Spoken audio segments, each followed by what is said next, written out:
Hello and welcome to Indie Incursion, an indie games podcast, your weekly source for all the indie games news you need to know. This week we're bringing you 4 indie games news stories, because I forgot how many we had. Before we get into that, though, I would like to introduce myself, Vaughn, alongside my illustrious co-host, the biggest of average Josh boys, and this has been a long time coming. Yes. Chris Penwell, one of the most beautiful boys from that their active quest. How you guys doing today? I'm doing well. Yeah, you can call me the British Bulldog. You can call me that. Really? Yes. I'm going to be honest, for like the longest time, I was like, he's totally Canadian. Why does he keep saying he's British? Like, for the longest time. I just didn't understand. So, how you guys are doing good? Are you ready to record this podcast? You super stoked? It's going to be a crossover for the ages, other than the fact that I went on your podcast not too long ago, so I guess it's not that weird. Yeah. Wait, I'm good to go. Let's get going. Let's get going. I like his enthusiasm. Yeah, it's a lot of enthusiasm. It's just gonna go downhill from here, right? Oh yeah, for sure. It's normally where it starts out at. It's like slightly professional, and then I ask you guys, like I'm about to, what is your weirdest high school story? So let's, instead of doing this bullshit like, hey, what are you thankful for? Because I was totally gonna do that. Yeah. Thanksgiving time, it is time to be thankful. But awkward high school stories are better. So I'll go first. When I was in high school, and it's kind of weird because I didn't drink when I was in high school, but I used to always at parties just randomly start streaking all the time. Yeah, it was a big thing. I would just like all of a sudden just start jumping around just all naked and shit. There's probably some pictures out there. Not even inebriated at all. You like didn't even drink. You're just like, I'm just gonna show people my dick. No, I was fucking nuts when I was a kid. I don't know what, because I started drinking and the clothes never really came off after that. I'm a very backwards type of person. I don't know what it is. But yeah, I used to love that. I once when one of my buddies was making out with a chick, I stuck my dick in his hand in front of everyone, and I was like, "Oh, this guy's touching my dick." That's probably the weirdest story I have. Oh my god. I wasn't expecting your subtle sexual assault of your friend. Yeah, good times. Good times. At least man, you didn't the 90s are crazy. Wait, those aren't the 90s. The 2000s are crazy. That reminds me of that South Park episode where Cartman like sticks his dick in Butter's mouth. I'm like, oh well, no. That's too far. That's so much too far. Yeah, that's excessive. So, Chris, what is your weirdest high school story? I should say it could also be middle school, but now that I've trapped Josh into talking about putting his dick in other people's hands, I feel like mine's far less interesting. So I was in this dramatic play based on Greek tragedy, which I think like is pretty serious for a high school play, and I said some lines and I actually skipped a whole scene like during the play, and the other people in the cast were so mad at me for doing that. Damn.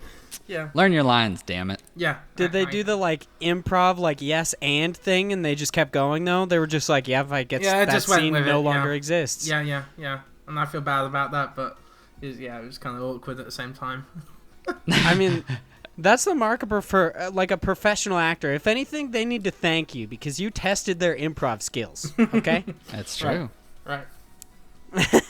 So for me, my weirdest high school story is not actually that weird now that I think about it. It's more of just a scenario that constantly happened in high school, and it pisses me off to this day. So I don't know if this is a thing in your guys' high schools, but in my high schools, it's basically like fun with feces. Like, let's do the most disgusting things humanly possible to piss off the rest of everyone. And I don't know if I've actually told this story on the podcast before. I might have, but there were multiple occasions where somebody would like lift up the little cap to the soap dispensers and just pee in it. Just right in. Just drain it right in there. And it was fairly obvious because this soap is like white and then just a whole stack of yellow, like 100% up. And you're like, dude, that's not even incognito. You didn't even like mix it in. That is obviously your piss. Wait, God. you used to do that? No, Or I other- didn't used to do that. That used to happen all the Oh. time What's in my wrong? high school. What is wrong with people? Why would they I mean- do that? I don't even know. There was also like, I don't know if this ever happened in your high school, the people who would poop in urinals. What kind of degenerates are you going to school with? Yeah, apparently there's just a bunch of fucking cavemen live in Idaho. That's Just awful. taking fat dumps in urinals and pissing in like soap dispensers. Jeez. And then the worst of it was, and this is, for most people this is not going to be the worst of it, but for me it is, because I'm a big TP guy. I'm not super comfortable with going to the bathroom in public bathrooms, but when I do, I like to have a large amount of toilet paper just in case, okay? It's like a normal thing. But every time I would go into the bathrooms, some a-hole, no matter what day, what time, it was like this person's priority in the morning before, like right as they got to school, they would take all of the toilet paper and just throw it in the toilet every day. Never, like, I'm like, what are you doing with your life that you have so much time to make sure that you ruin my day every day? I don't get it. I don't know. That sounds like someone had a personal vendetta against you. Now, They're now just I following understand. you around wherever you pooped. Now I understand why you're so messed up on this podcast. Holy shit! Yeah, because I live in Idaho where all the heathens live, apparently. God. We are much I'm- more dignified in England. So, and this is not a joke at all. This actually happened. I went to Portland for a, some kind of weird workshop for the Art Institute of Portland where I, basically was doing kind of an internship where we, tried to develop video games for, a weekend. It was kind of weird. It was just to inform whether or not you wanted to not only go to that college, but also do that career in general. But I went there, and somebody legitimately asked me if we have schools in Idaho. Just a school system. I mean, Wow. why would you need school? You just live off potatoes, right? That's all you do? I 100%, it's just nah, we have a Hunger Games system. We just murder each other. That's basically what happens here in Idaho. Of course we have fucking schools. What? But now I see why people think that. Is because people take dumps in urinals here. What is wrong with people? Clearly you need more school. I mean, if anything, yes. They need, just some sort of schooling to teach them morals above all else. Just hey, this is how, you poop in the toilet. And you then use toilet paper. Also, I'm wondering, this person who pooped in the urinal, how'd they wipe their butt? What's up with that? Did somebody good hand question. them toilet paper? Maybe they just flushed the urinal and then just kind of bidetted their butt across the back of it. This is I much came more up with that involved. answer really quick. Yeah, it sounds like you pooped in urinals and you just don't want to say it after a fucking dick hand. Little do you know, I've been following you for years, just pooping in all the urinals you go to. And fucking taking all the TP and hucking it. You actually have this vendetta against toilet paper as well. You're like, this is why I poop in urinals. Everyone should have a bidet. I mean, bidets are pretty nice. You should try it. I wouldn't suggest the urinal bidet, but regular bidets are pretty good. You don't suggest smashing your ass cheeks against a urinal? No, it's not one of the finer things in life. All right. I mean, to be fair, I did tell Chris that I was gonna try to not pull any punches, I guess. So No, I'm ready. We started out the gates real strange. Yep. I mean, you gotta get weird. Chris came out actually, swinging. yeah, Chris actually hit me up after he listened to last week's podcast and said that he did think that Henry Cavill has big dick energy. Wow. All right. Yeah, Yeah. because Josh sucks and apparently Whoa. doesn't oogle men like we do. Get your Excuse head out of me. your ass and your ass out of freaking urinals, Josh. I got too much time on my hand. I don't have time for tracking all this big dick energy around. So, big Josh boy, what you been playing this week? All right, so I'm going to talk about one game. Nice transition, by the way. That's fantastic. I'm going to talk about one game that I've been playing a little bit. I got this game from the publisher, Danjin.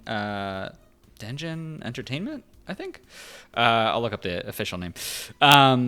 But I got the game Bug Fables. We talked about this on the podcast once or twice before. Essentially, if you don't know what Bug Fables is, think Paper Mario, and then instead of Mario, just make it a bunch of bugs. And that's essentially the game. It's this created world of essentially you as these team of bugs that are venturing on to take on this quest from the queen of your village. And you're essentially going on these quests to find these artifacts to fulfill some great prophecy.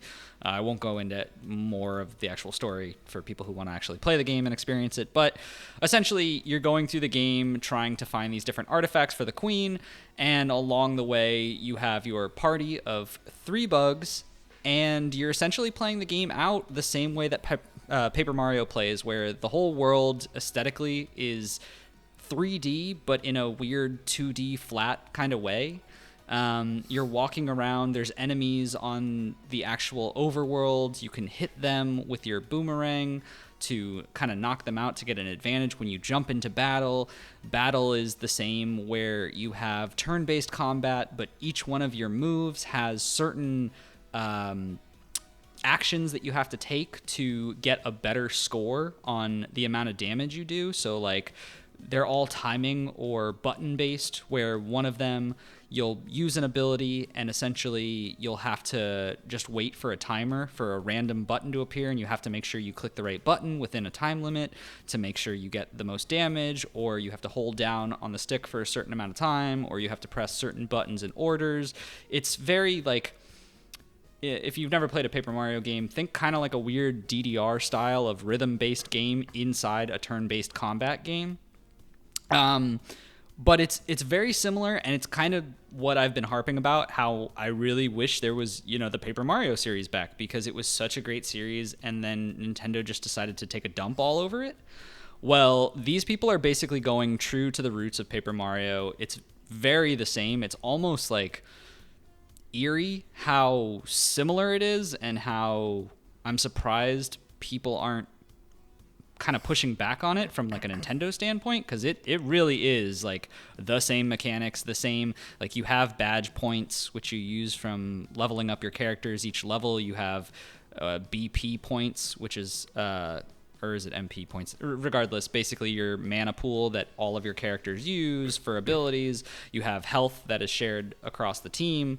But one of the things that's nice about this is it's, Paper Mario. It's back to what I've wanted from a Paper Mario game for years, since we had Thousand Year Door come out. So I actually really liked it. I think the story is a little... it's not exactly that compelling. I do enjoy it, and I'm liking where it's going, but I haven't completed all of it, so maybe it'll take me for a loop.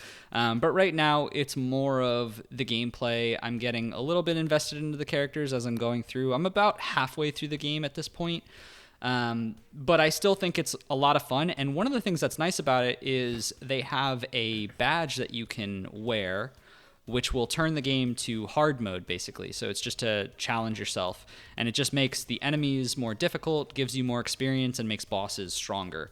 And you could technically take it off and put it on whenever you're having trouble, but I've kept it on throughout the entire game, and it's actually made the game pretty challenging. It's been really nice, because it's one of those games where when you think of something like a Mario game, especially with those strategy games, you always think of like, oh, this isn't going to be very difficult. It's going to be, kind of kiddie. It's not going to actually give that much of a challenge to the player. But this one is actually really nice the way they've done it. I feel there's been a couple of bosses where I've had to retry it and be like, okay, I have to think about, what type of items I'm bringing in, so I have enough resources to back myself up. I have to think of strategies of what characters use what moves and in what order, and it's not, I've harped on it about being very similar to Paper Mario. There are some major differences in the way your characters attack, because you have 3 characters instead of 2, and you can essentially pass turns from one character to another, where each turn that you fight an enemy, you get 3 attacks basically throughout your characters, 1 per each. But you can change up the party as for who's facing, who's in front. So they generally will take the most damage. So you put your tanks more to the front, or you can swap them out if they're taking a lot of damage. You can basically give up your attack if you want, say, your tank bug to give his attack to the one with the boomerang, the bee, so that they can hit people who are in the air, because your guy who's, a beetle can't really hit anything in the air. So you basically pass off. So there is a good amount of strategy in the way they've done this to kind of bridge themselves away from the same style of that Paper Mario-esque feeling. But it's still aesthetically, you can see it's so clearly an homage to that game. But I've had a good time with it. I think it's definitely worth it if you love the Paper Mario series, or if you just want a cute bug story and a turn-based combat system. So you brought up Thousand Year Door. How does this compare to, arguably the best Paper Mario game, Paper Mario Sticker Star? Go fuck yourself. How about that? Sticker Star is an embarrassment, all right? No one should play it. It's terrible. Nintendo, get your act together, all right? Chris, are you a fan of any of the Paper Mario games? I've never tried them before, so I can't really add too much. But Bug Fables looks really cool to me. I'm ready to check it out on PS4 or Switch when it releases on consoles next year. So that'd be great to play. And thankfully, Duncan Entertainment's behind them to publish this game to other platforms than PC. Because who plays on PC, right? Way to throw shade at the Big Josh boy. First off, yes, thank you to Dungeon Entertainment for providing me with a copy of this game. Second off, a lot of people play on PC. Fuck you, Chris. If you haven't played a Paper Mario, just wait, because I'm sure that they'll port it to Switch, and I'm hoping they do some kind of Thousand Year Door, remastering. I don't know what that would look like, but even if they just ported it, that's the one to play. It's an awesome game. But Bug Fables is what we have right now, and it's really good. So I still definitely recommend this one. And I think when it comes on Switch, it's going to get huge. I think this is a game that's going to really get huge when it releases on that platform, because Nintendo gamers, they attach themselves to these projects all the time. So I think this might be a big one for them. Yeah, and this game has already received a lot of high regard as far as the platforms that it's available on right now, being Steam. But I definitely think that this would lend itself to be a Switch game, especially since it is. And I think, honestly, like turn-based games or longer RPGs are really well housed on the Switch. And I think the way they go about this game in chapters lends itself to be perfect for the Switch. Cool. Yeah, I can't wait to review it on my podcast. It's a good one. Speaking of your podcast, since I completely forgot to actually introduce you, I just wanted to know your weirdest. Let's just get to the crudeness straight away. Let's go. What is your podcast? How would you describe Active Quest? So Active Quest, it's a weekly show with Joseph Yaden, Josh Nichols, and I, and we talk about the latest gaming news. We cover some indie games, but mostly the big kind of like topics of the week, and then we go over what we've been playing, and we have lots of fun and lots of jokes in here and there within the podcast. I'm also starting a new website called Chapter Select at chapterselect.com, and it's launching on December 11th. So please check that out when it comes out. Nice. That's awesome. Super excited to check that out. Speaking of being super excited to check stuff out, I played Ark Survival Evolved, which that segue makes absolutely no sense because that's an old-ass game. My initial segue was, speaking of games that are good on Nintendo Switch, this port is not, because apparently Ark Survival Evolved is straight-up garbage on Nintendo Switch, so don't play it there.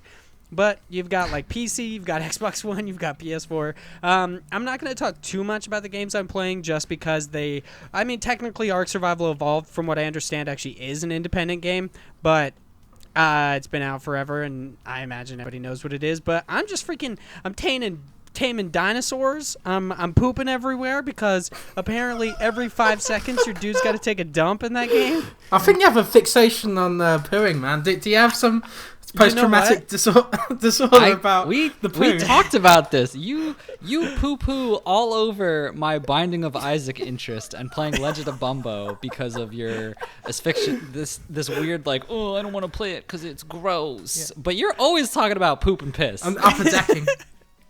Yeah, you know what's weird is you guys aren't the first people like this within the last week to say that to me. Chase actually brought that up too afterwards. He's like, for somebody who seems to be disgusted by it, you talk about poop a lot. And I was like, yeah.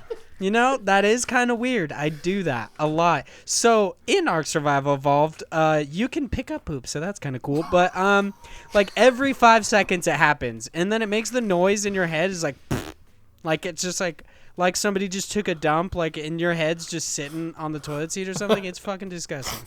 I hate it. But and even your dinosaurs do it, and it's like these fat balls. And I'm like, oh my god, dude, it's excessive. But my friend Chase, the one I previously talked about, scolding me for my poop fixation, apparently.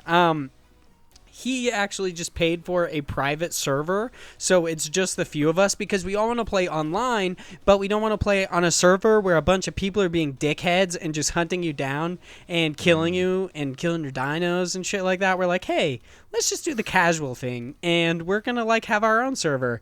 So I'm popping in. I built my hut out of thatch, which just looks absolutely disgusting, just like garbage. And then I made a house out of wood, and I was like, man, this takes way more wood than I really wish it did. But, yeah, a lot of cool things happen. Yeah.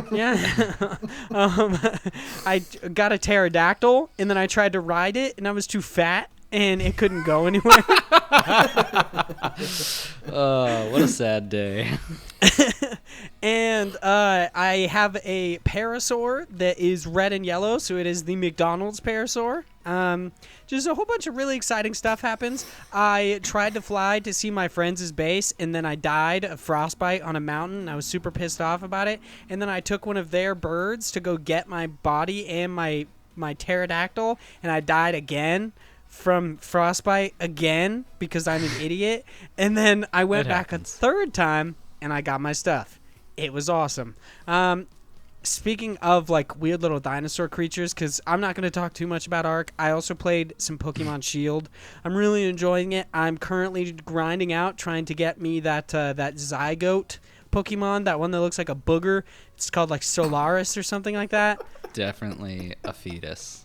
Not a booger. I'm telling you, dude, his third evolution is definitely a fetus. It even has an umbilical cord, but that first one is 100% a zygote. That's a fertilized egg if I've ever seen one. It's got a mouth, but no body. So, zygote, 100%. It's actually called the Cell Pokemon, which I was like, I guess that makes sense, but that totally looks like a newborn baby. Or I guess not a newborn. Baby. Technically, it looks like the beginning of a baby. Maybe this is Game Freak's subtle jab. They're just pro-life, and they're just fucking trying to get us all over here, the dumb Americans. They did have that one Pokemon that is being affected by global warming, so. Oh, shit! I talked about this Pokemon today. It's Corsola, or yeah, whatever. It's Coralmon. Corsola. I literally just said a Coralmon. It was previously it's a coral Pokemon. It was previously pink, and now it is bleached coral. So it's a ghost type Pokemon. It's disgusting. That thing kicked my ass in the ghost gym, and it pissed me off. It wiped my team. But technically, I hold to this, I've never been wiped because I rage quit, and I just turned it off, and then I turned it back on, and I fought it again, and died again, and then I turned it off and turned it back on, and then I won. So nice. Suck it, Ghost so Gym. Nothing Undefeated. ever happened. In my playthrough, I never lost. Same. Yeah? Did you never lose fun. I never lost? No one ever was. So yeah, I'm enjoying Pokemon so far. It's fun. I like a lot of their accessibility features. I think some of them are dumb, like the fact that I literally just like can't battle water Pokemon. There's like a Whalmer in the wild area, and I was like, I really want you, but for some reason you can come up to the shore, and I can't punch your big stupid face. Like I don't understand it. You'll get it eventually. Yeah, you will. Yeah, that's something that you get during the adventure. Yeah, I asked my friend about it a little while later. I was like, what is wrong? Why can't I fight this stupid Whalmer? And he's like, oh, you have to get this edition that allows you to do this. And I was like, that's fucking dumb, dude. Just I mean, like, I don't I actually kind of like that, though, because then you have to go back to the wild area to catch a specific Pokemon and also get the stones you need to evolve your Pokemon, so it gives you the encouragement to explore that wild area and find new places. So I hope Game Freak actually takes that kind of like Breath of the Wild kind of model and escalates it further into the next game. Yeah, I do actually really like that too, that they constantly make you return to this wild area, even when you're just going between, like, you're going between routes or cities. I do like that. It's just I have an issue with not being able to, like, hit the guy that literally is less than a foot away from me. But, this game it's a lot easier, but it's a lot more... I don't know. It's made it a lot more accessible, and it's made me more interested in it, such as... I'm a little dumb and never understood the difference between attack and special attack until my friends told me. And I was like, man, I'm learning so much more about this game. And it's, I don't know. Pokemon is a lot deeper than I ever thought it was, which is kind of stupid. Yeah, never got too deep into the RPG elements because I'm a little idiot. And here's something I like as well, is that the Pokemon Sword and Shield...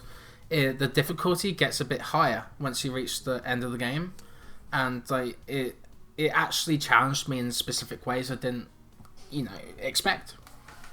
Yeah, this is actually, I would say this is probably the hardest Pokemon game I've played, which is a little weird considering it seems so much easier. Playing the older games, I would just overlevel my Pokemon and then consistently like beat the shit out of everybody. But once they introduced 2-type Pokemon, that's when it gets weird, because you forget that your, like, freaking rock Pokemon is also ghost, and then somebody uses a dark type move on you, and you're like, God damn it.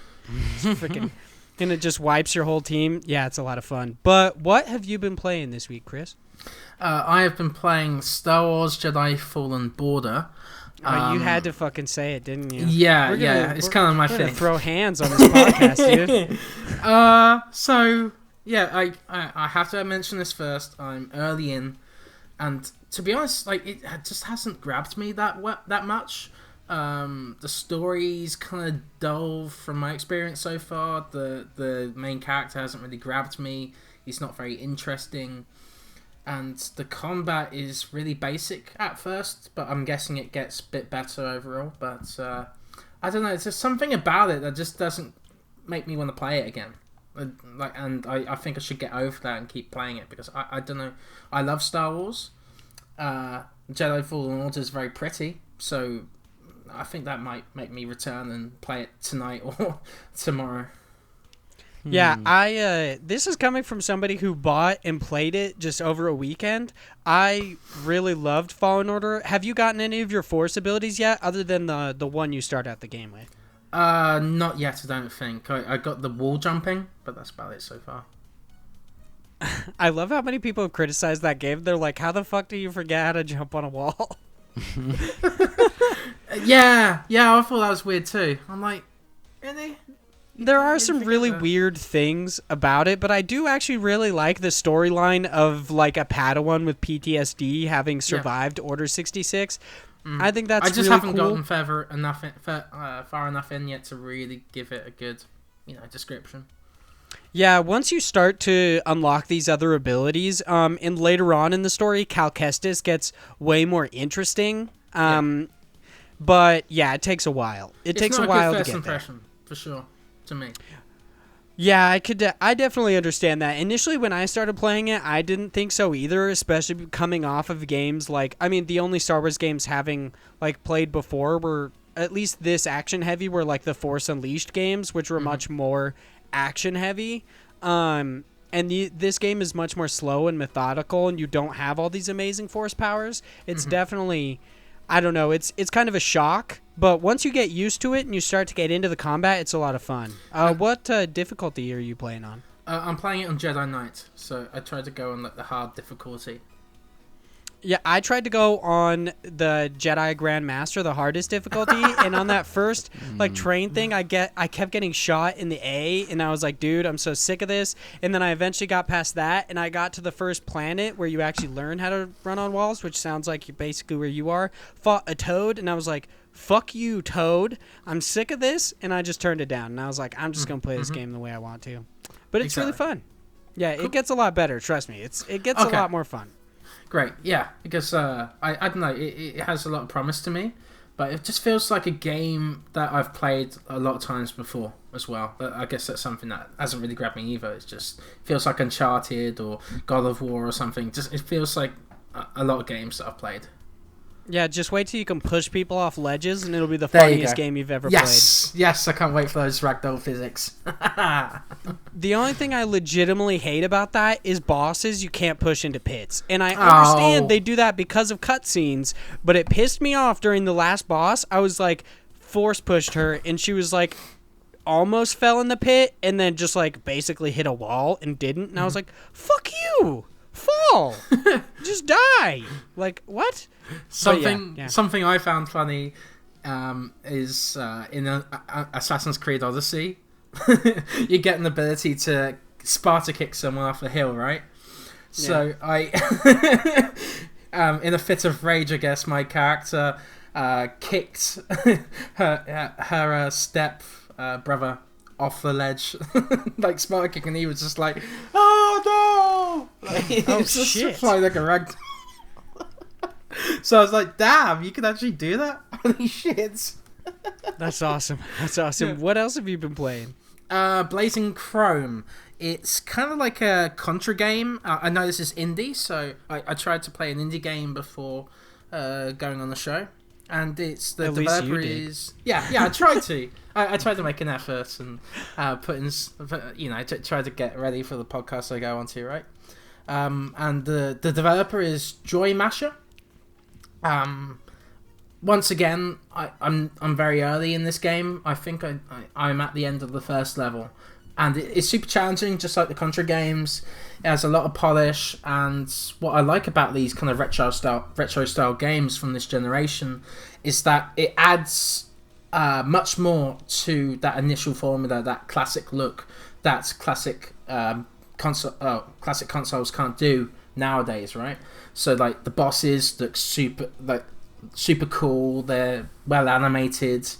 And the cool thing, just like the classic kind of like collections you can get, like the Sega Genesis Mini or the Sega collection you can get on PC, there's a lot of options for you to change the screen. So you can make it look like an arcade screen, you can make it look like a CRT, or you can even do 4 times or 5 times the resolution, so it looks like a modern game. So there's a lot of cool things going on with this game, and I know the shooting feels super cool too, because you get all these different weapons you can use, like a grenade launcher or the standard kind of machine gun.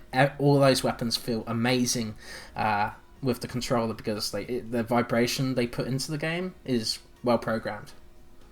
That's really awesome. The change in aspect ratio in all of this like visual fidelity stuff you're talking about reminds me a lot of when I believe it was Monster Boy and what is it? Wonder Boy and the Dragon's Crown. For some reason I forgot about it. Yeah, how they had it to where you could actually switch between the previous like iteration of the game and the new iteration. Instantly, I've always thought that was really, really cool. Yeah, me too. I think that's a great option.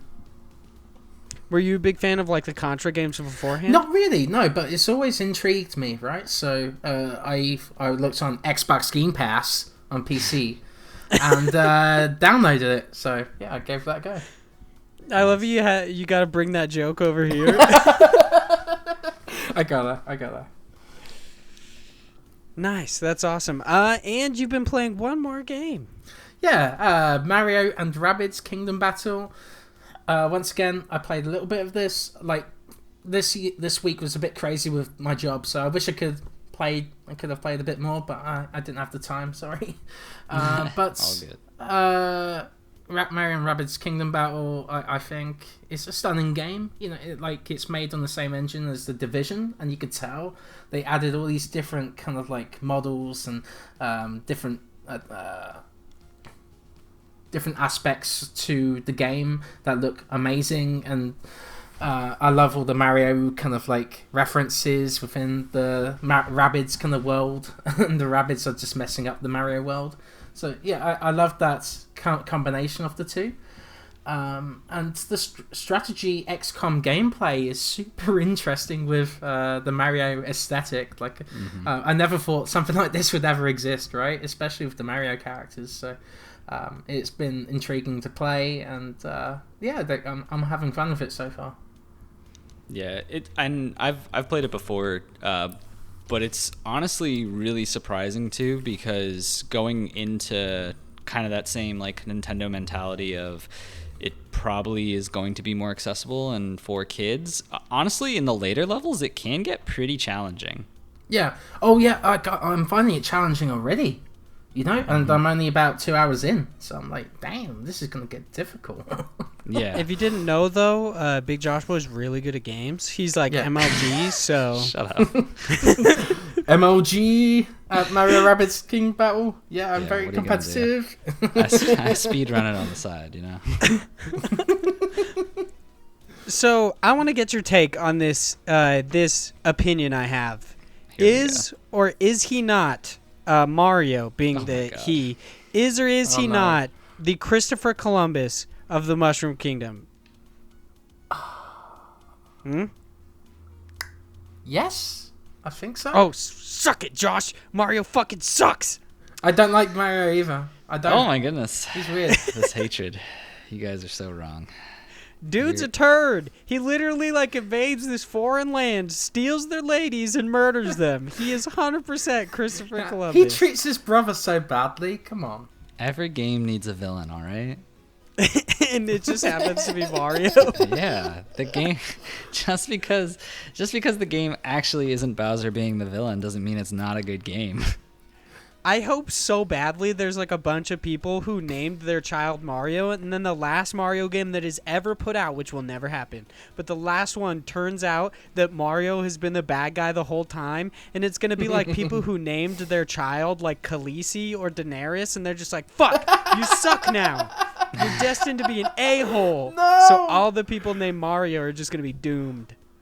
That's a thing? Like, people called them the children I'm sure it Khaleesi? is. Oh, no. Yeah, you didn't know that? Lots of people, like, it was one of the most popular names, like, I think in 2017 or 2018, was Daenerys. Oh, that's awful. Yeah, it's absolutely disgusting. And then a lot of people are like, yeah, this is why you wait until the end of a series to name your child after a fictional character. I mean, you should also just not name them after a fictional character. There's that. I don't know, dude. Like, all the names I have for kids are definitely based on games. So much so that every time I suggest a name, my fiance is like, so what's that from? I feel like she must be so pleased that all of the children's names are going to be video game based. I mean, sometimes I'll pass them off like they're not, but yeah, they all are. Yeah, for sure. So what's your My top? sister- What's your top one that you're gonna use? It kind of depends. So I don't necessarily have a top one. Currently, I have Oliver, which I really want, which is a reference to both the Green Arrow and the character from Ni no Kuni, who's also a ginger. So, Yeah, that's true. Yeah. But what if they're not ginger? Then fuck that kid. It's not my kid, dude. Damn. fucking hatred. That's not cool. And then I also have Wallace, which is actually a reference to Wally West from, it's basically Kid Flash, or also The Flash, also a ginger. I'm going to be honest. Wow, you're I really didn't banking on this necessarily- ginger thing. Yeah, I didn't just do it for gingers, but it seems to be kind of that way. He's also one of my favorite. He's one of my favorite movie characters. He's in a movie called What If. I really like it. It's got Daniel Radcliffe. Fantastic movie. Really love it. And then for a girl, For the longest time, my fiance wanted to name our daughter, if we have one, Mabel. And for some reason, that makes me think of a pig every time. So for years, I was like, nah. And then she pointed out it's actually because of a movie where a girl has a pig nose. And I was like, oh, that checks out. Still no, though. Yeah. She's going to, like, be doomed with my nose because I have a pig nose. So she doesn't need to, like, match it. Yeah. So then we kind of just, like, landed on Ellie. So, yeah, that's going to happen. Wow, that's a good name. Yeah. And then The Last of Us 2 is going to come out, and we're going to find out Ellie's like a murderous like psychopath, and I'm going to be stuck with a shitty kid. So yeah, well, we'll see. My sister made fun of me because she thinks, "Oh, you're going to call your son Sora, aren't you?" I'm like, "No, I'll never do that. Stop it. No." Clearly goofy. Hey Don, how's it going, dudes?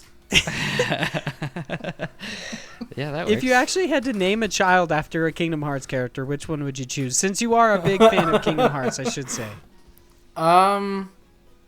What's it? Oh God, put me on the He's spot like, fuck, it would be Sora. Damn it. Yeah. No, if it's a girl, Olette. Because I think that's quite a nice name, and no one's called Olette. Wow. Don't know for a guy because I feel like it's easier like with super girl names. Japanese, like.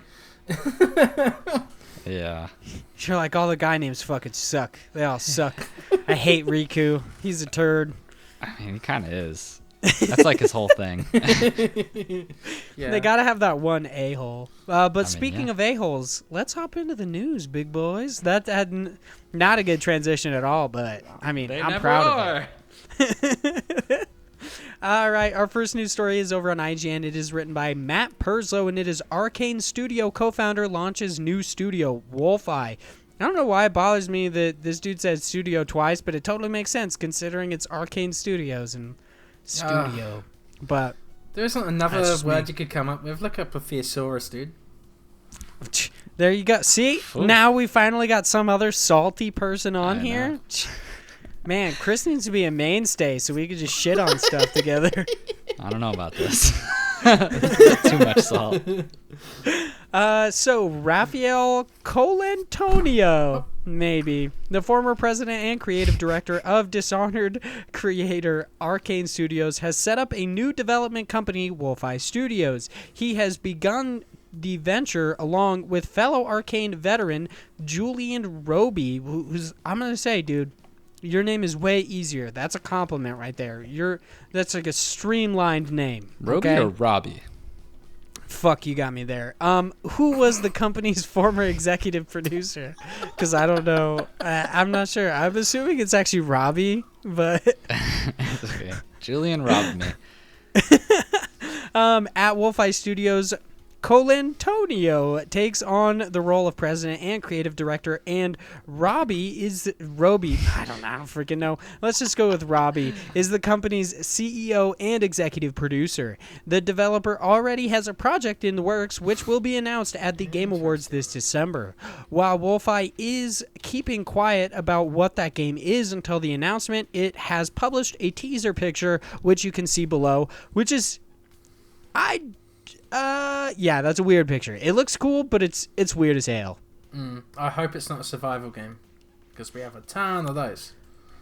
I don't think it will be, mainly just because the Wolfeye Studios aims to create games in which players live their own adventure in rich simulated worlds that respond to actions and decisions in ways that are unique to each playthrough. Oh, fuck, that totally could be a survival game. No. That would be legitimately hilarious. Oh, that'd be so disappointing. Oh. Come on, Robbie. According to a press release from the company, that certainly sounds like a similar mantra that of Arcane Studios, but it remains to be seen if the developer's first game treads close to the immersive sim genre line. Colantonio helped found Arcane 20 years ago, worked across the studio's many projects. Robbie worked alongside him for more than 12 years and produced Dishonor and Arx Fatalis. After taking After taking some time off and consulting for a variety of video game companies, I'm ready for a new adventure, added Colantonio. I'm just waiting to hear his name actually pronounced by somebody, and it's totally not that. It's like Colantonio. Every time you say it, I always just think of some like very offensive, not authentic like guy with a fake big old mustache trying to like pretend he's Italian. He's like, I'm Colantonio. Like. I'll be honest, that's exactly what I thought too. Yeah, he's like the Fonz. Yeah. I'm starting a new studio. Colantonio, president and creative director at Wolfi, the AAA space market is risk averse and innovation suffers from it. As a game designer, I've been wanting to try new ideas and approaches, and I believe independent games are the best space to do so. The Game Awards 2019 airs on December 12th, and blah blah blah. You can check out the nominees. Doesn't really matter. The ceremony is known for its high-profile world premieres, so it seems like Wolfi will not be the only studio making an announcement. That is very true. There's a shitload of them. A lot of them. So, are you guys excited about this? Are you super stoked for this to be a survival game? No. I hope not, because it'd be a waste of talent, I think, to work on a survival game, because, like, the Sonic games are designed in a phenomenal way. Like they're perfect, pretty much. You know, you can explore their levels in a variety of different ways. You can take out the enemies in super creative ways that even the developers don't even know. You know, so I don't know. I just hope this project goes well, and hopefully we'll be surprised by it, even if it is a survival game. Nope. If it's a survival, I'm fully out. No way. But granted, the idea of games that have multiple possibilities and different ways to handle it are always something I'm looking forward to. It's definitely why I'm so super interested in what Cyberpunk is going to be. But I guess we'll see what this is. If it's survival, I'm out. What do you guys hope it's going to be? Like, your hope of all hopes. What would you hope it is? Now that I've said hope 25 times. My hope of all hopes. I mean, I could go for something. I mean, I ultimately want something that's, similar to the Dishonored series. I don't know, because I wonder what he's really alluding to in that idea of, hey, I can't be creative or innovative in a AAA studio, but Dishonored was pretty out there for something that's from a giant studio to say. So like I wonder how far his mind is going with this project, because if it's something that's like vastly different, which it sounds like it would have to be if they weren't going to get the green light from it, then it's probably something that will not look like Dishonored at all. So I don't know. I really have no idea what could come out from this studio. Here's what I think is going to happen. I think it's going to be an early access game. It launches on the same day as the Game Awards, and it's set in the Western times in the perspective of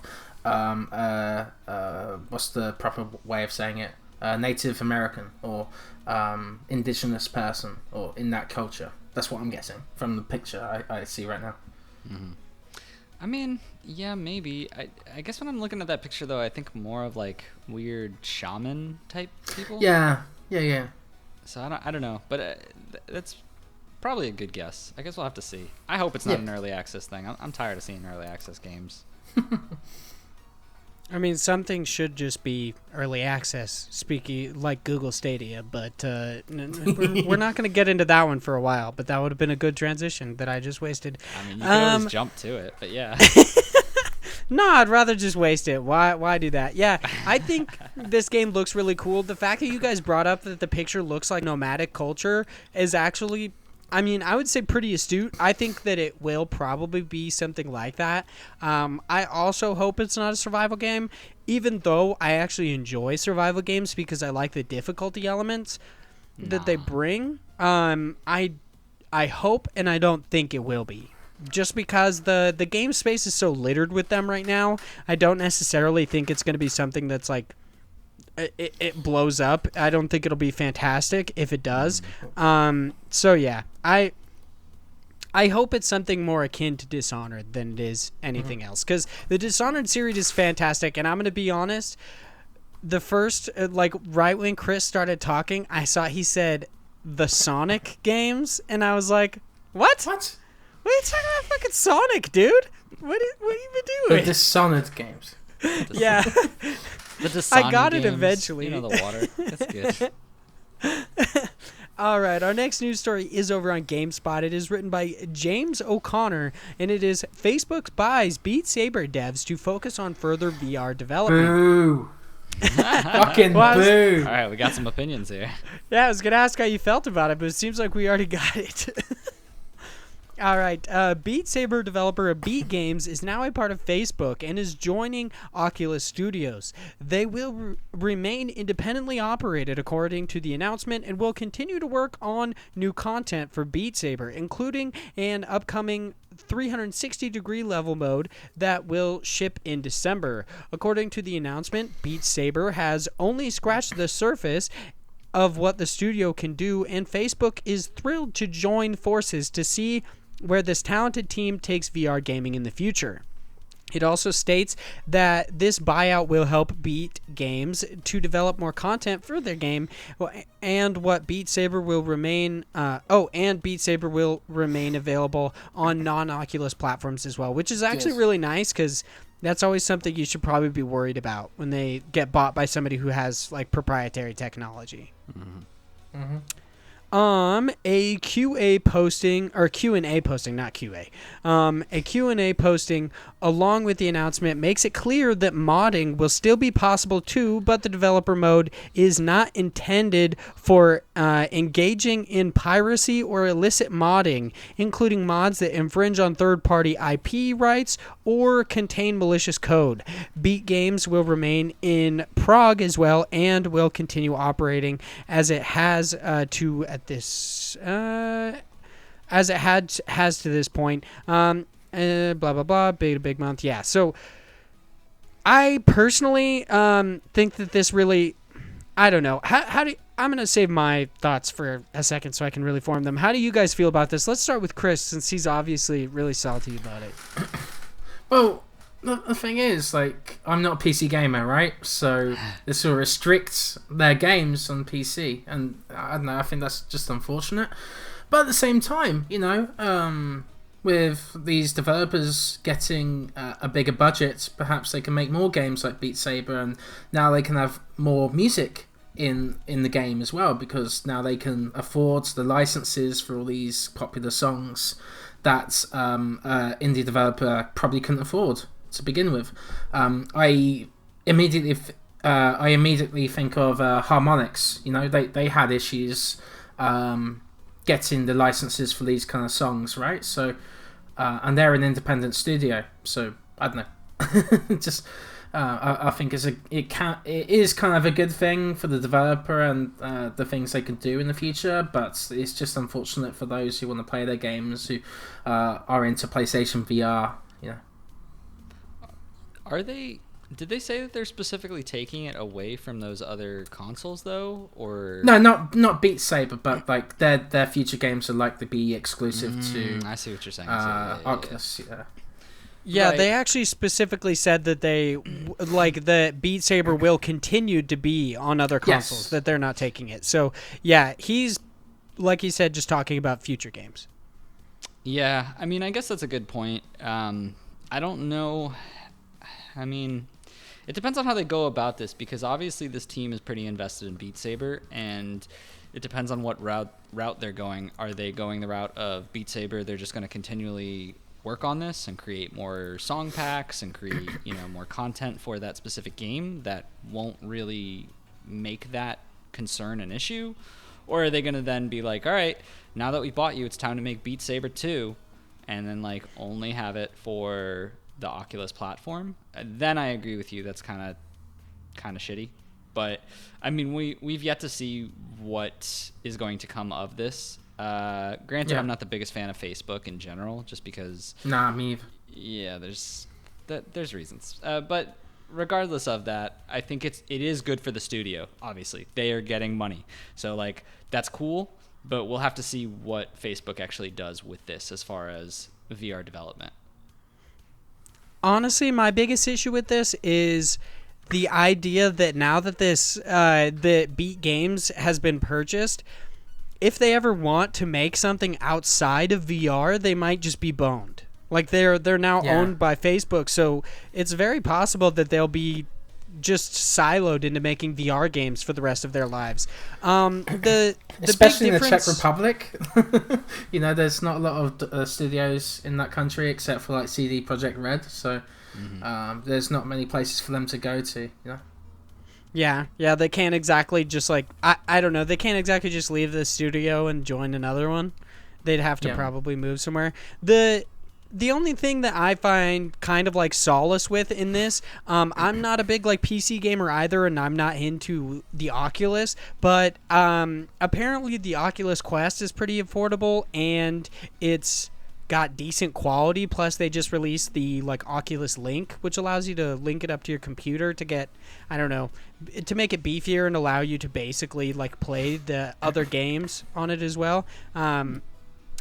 But yeah, I'm not a big fan of like their future games possibly being shoehorned into only being on Oculus either. I think that'll really suck.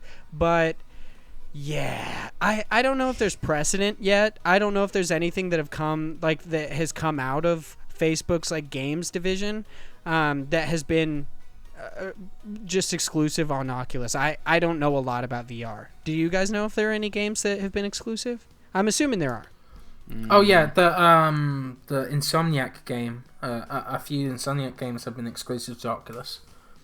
I know that for sure, and they've been a very VR heavy studio, right? So I think on top, like Sony buying them, like was probably a great move on their part because they have that experience now, right? And now Oculus doesn't have access to that. I think it's called Stormland, maybe, is the game that's exclusive from Insomniac over there? I believe so, yeah. Gotcha. Yeah, that it'll really suck if their games just become exclusive to the Oculus platform. Hopefully, Facebook continues to try to make it affordable like they did with Oculus Quest, which will be really nice and kind of, I think, further the idea of VR. But once again, I think it's going to suck if Beat Games ever wants to make anything outside of VR. But it's very possible that they exclusively want to develop for the VR platform. That is possible. So our next news story is over on GameSpot, or I think it just stays on GameSpot technically because our last one was on here too. It is written by Jordan Ramey, I believe, and it is Firewatch devs' next game in the Valley of the Gods may be in jeopardy. So this one's actually kind of interesting because in the article it talks about not knowing why these guys changed stuff, but we actually know now why, but I guess I'll get to that in a second. Though nothing has been officially announced, something seems to be going on with In the Valley of the Gods. The sophomore effort of Campo Santo, several prominent members of Campo Santo have changed their Twitter bios to imply that they are no longer working on the game, and In the Valley of the Gods has been removed from the studio's official website. Twitter user Tyler McVicker, maybe, noticed that In the Valley of the Gods environmental artist Jane, and it's just NG. I don't know how to pronounce that, I'm going to be honest, but I'm just going to go with NG, I guess. Art director Claire Hummel and designer Jake Rodkin all changed their Twitter bios on November 17th, 2019. The changes can be seen below, which they basically just changed it from In the Valley of the Gods to like designer at Valve, making video games at Valve, all that stuff. If you guys didn't know, Campo Santo was actually purchased by Valve, I believe, last year? Yeah. April 2018. Yes, yeah, I believe so. The homepage of the official Campo Santo website has also been altered. Previously, the website listed in the Valley of the Gods as Campo Santo's current project. That has since been removed. Campo Santo's debut, Firewatch, is currently the only game listed on the website homepage. All that said, the official website of In the Valley of the Gods still exists. So it has actually been confirmed that these people are working on Half-Life Alyx, the new VR game that Valve is producing. So that is actually why. But I want to know how you guys feel about, like, this is kind of in the same vein of what we just talked about, how Facebook purchased Beat Games, like what they could have this team do. Valve purchased Campo Santo and now seemingly like shelved one of their projects so that these people could work on Half-Life Alyx. But from what I understand, the way that Valve's like how it internally works is if you don't want to work on something, you don't necessarily have to. But I'm not sure if that also pertains to like Campo Santo. How do you guys feel about this? I'll let you go first, Chris. Yeah, it just we haven't heard much about this game for a long time. I think ever since the Game Awards like 2 years ago or something. So I honestly think it's a project that kind of like failed, and they're moving on to the next best thing, you know? Yeah, it's interesting because you could say, oh yeah, it's because the Half-Life project, and now they're moving on, and it's obviously up in the air. But like at the same time, the whole concept of them just all of the sudden out of the blue now moving on just because Half-Life was announced seems a little weird. Like they could have, like that change, they would have already been working on it, because it's not like the minute it's announced people start working on a game. So I don't know if you can really just be like, oh, this is because Valve is just saying, oh, you can't work on this game. Like there could be other inner workings of issues that had arisen that aren't really just about the Half-Life, giving them the benefit of the doubt. Then again, it also could have been, but we don't really know, and at this point it's more of just speculation, so it's hard to really tell.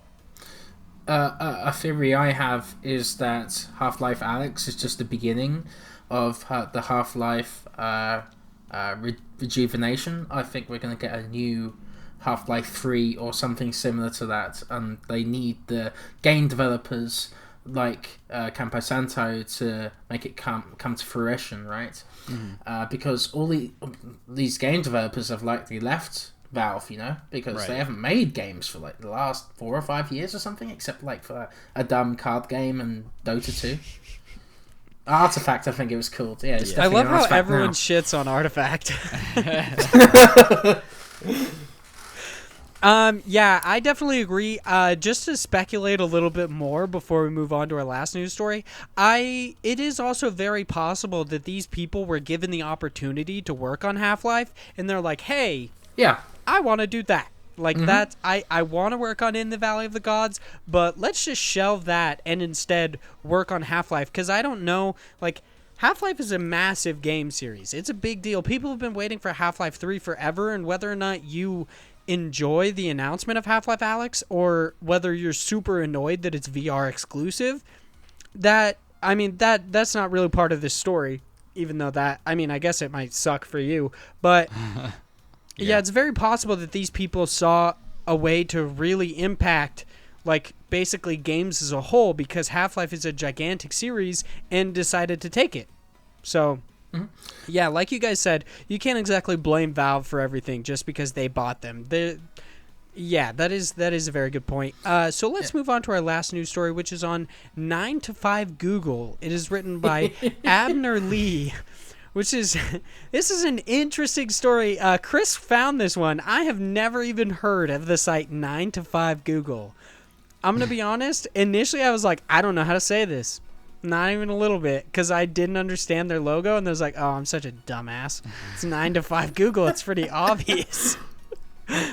This is Stadia's latest timed exclusive game is arcade co-op platformer Spitlings in 2020. I'd also like to point out that this isn't even an exclusive game. It's just timed exclusive. Right. which is pretty hilarious.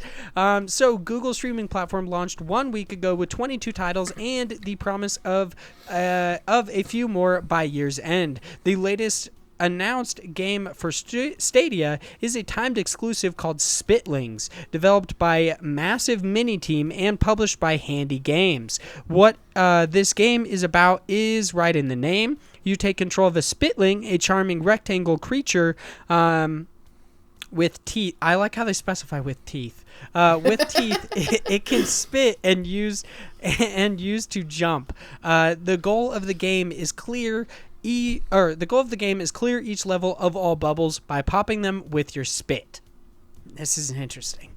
This co-op multiplayer can be played solo or with up to 4 players. It's touted as being made to be played with friends, and the first title from this studio. Over 100 levels to start with. Will make sure you never run out of challenges. Keep playing to unlock new music tracks. Okay, that doesn't necessarily matter. Launching in 2020, Spitlings is Stadia's latest timed exclusive after Guilt, as well as Get Packed and Orcs Must Die sometime next year. Following the Google launch, it will come to PC, Sony PlayStation 4, Microsoft Xbox, and Nintendo Switch. Meanwhile, okay, that doesn't really matter. One, how weird do you guys find it that it says Microsoft Xbox, not Xbox One? Well, they're not in the gaming space, it seems like. Yeah, that is a good point. And two, do you guys think this game looks cool? Big Josh Boy is a big fan of multiplayer games. So are you going to play this game? I mean, I'm not going to lie. I think it could be fun. It looks wacky and chaotic. I don't know how long it would grab my attention, which is kind of like, okay, so here's the thing. Google Stadia, I think this is, obviously these are the type of moves that they need to make to kind of shadow the fact that they had a huge failure of a launch.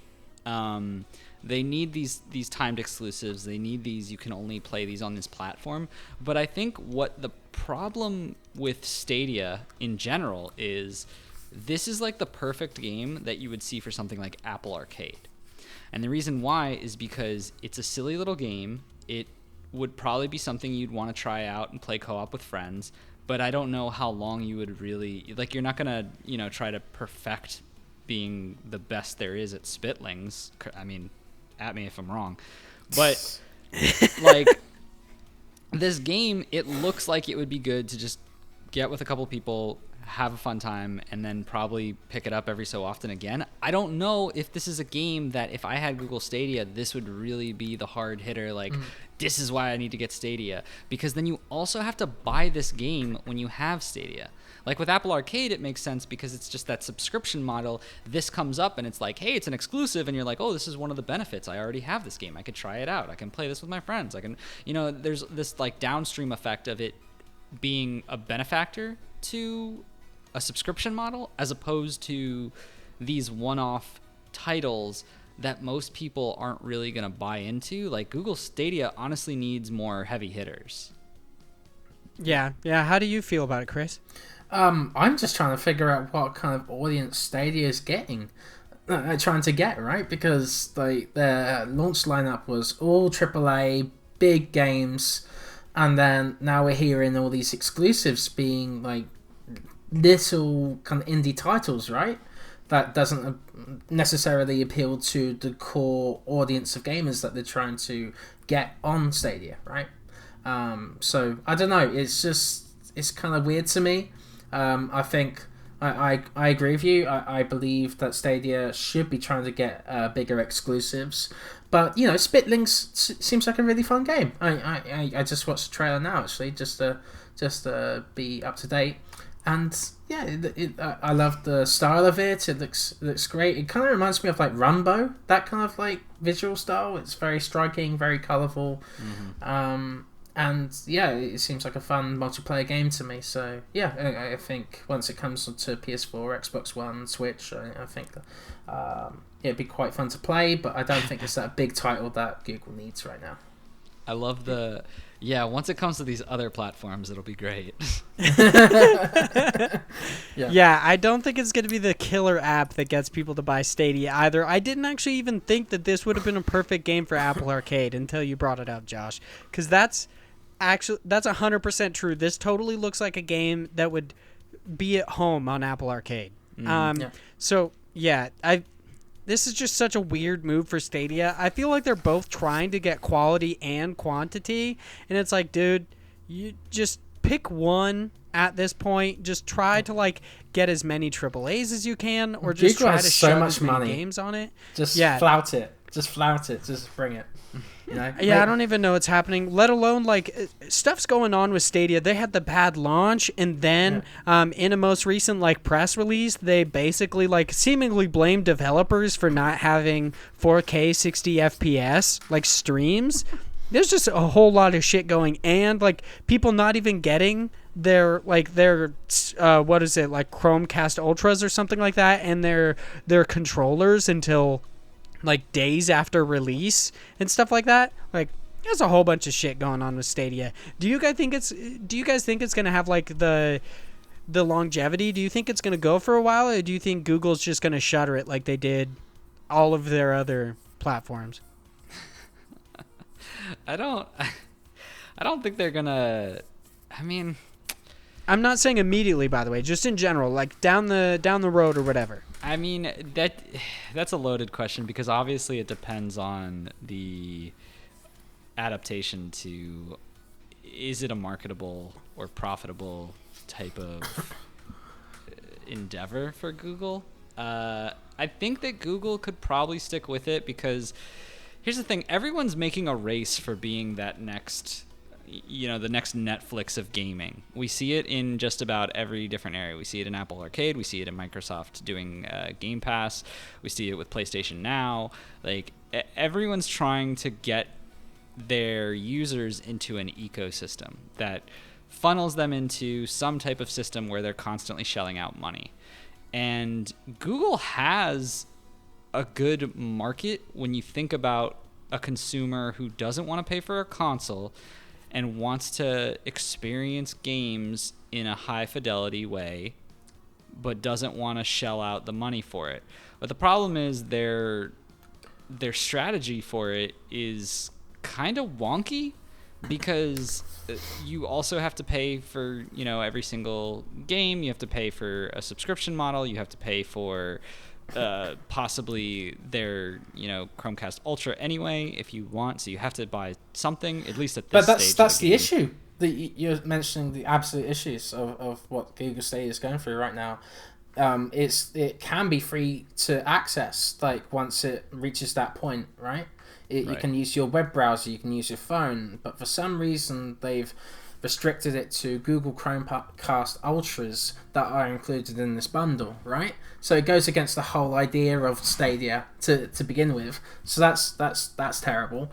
I also think they should have launched later, possibly with the PS5 and the next Xbox, so they can show people that, okay, you don't have to pay $400-$500 for the next big thing.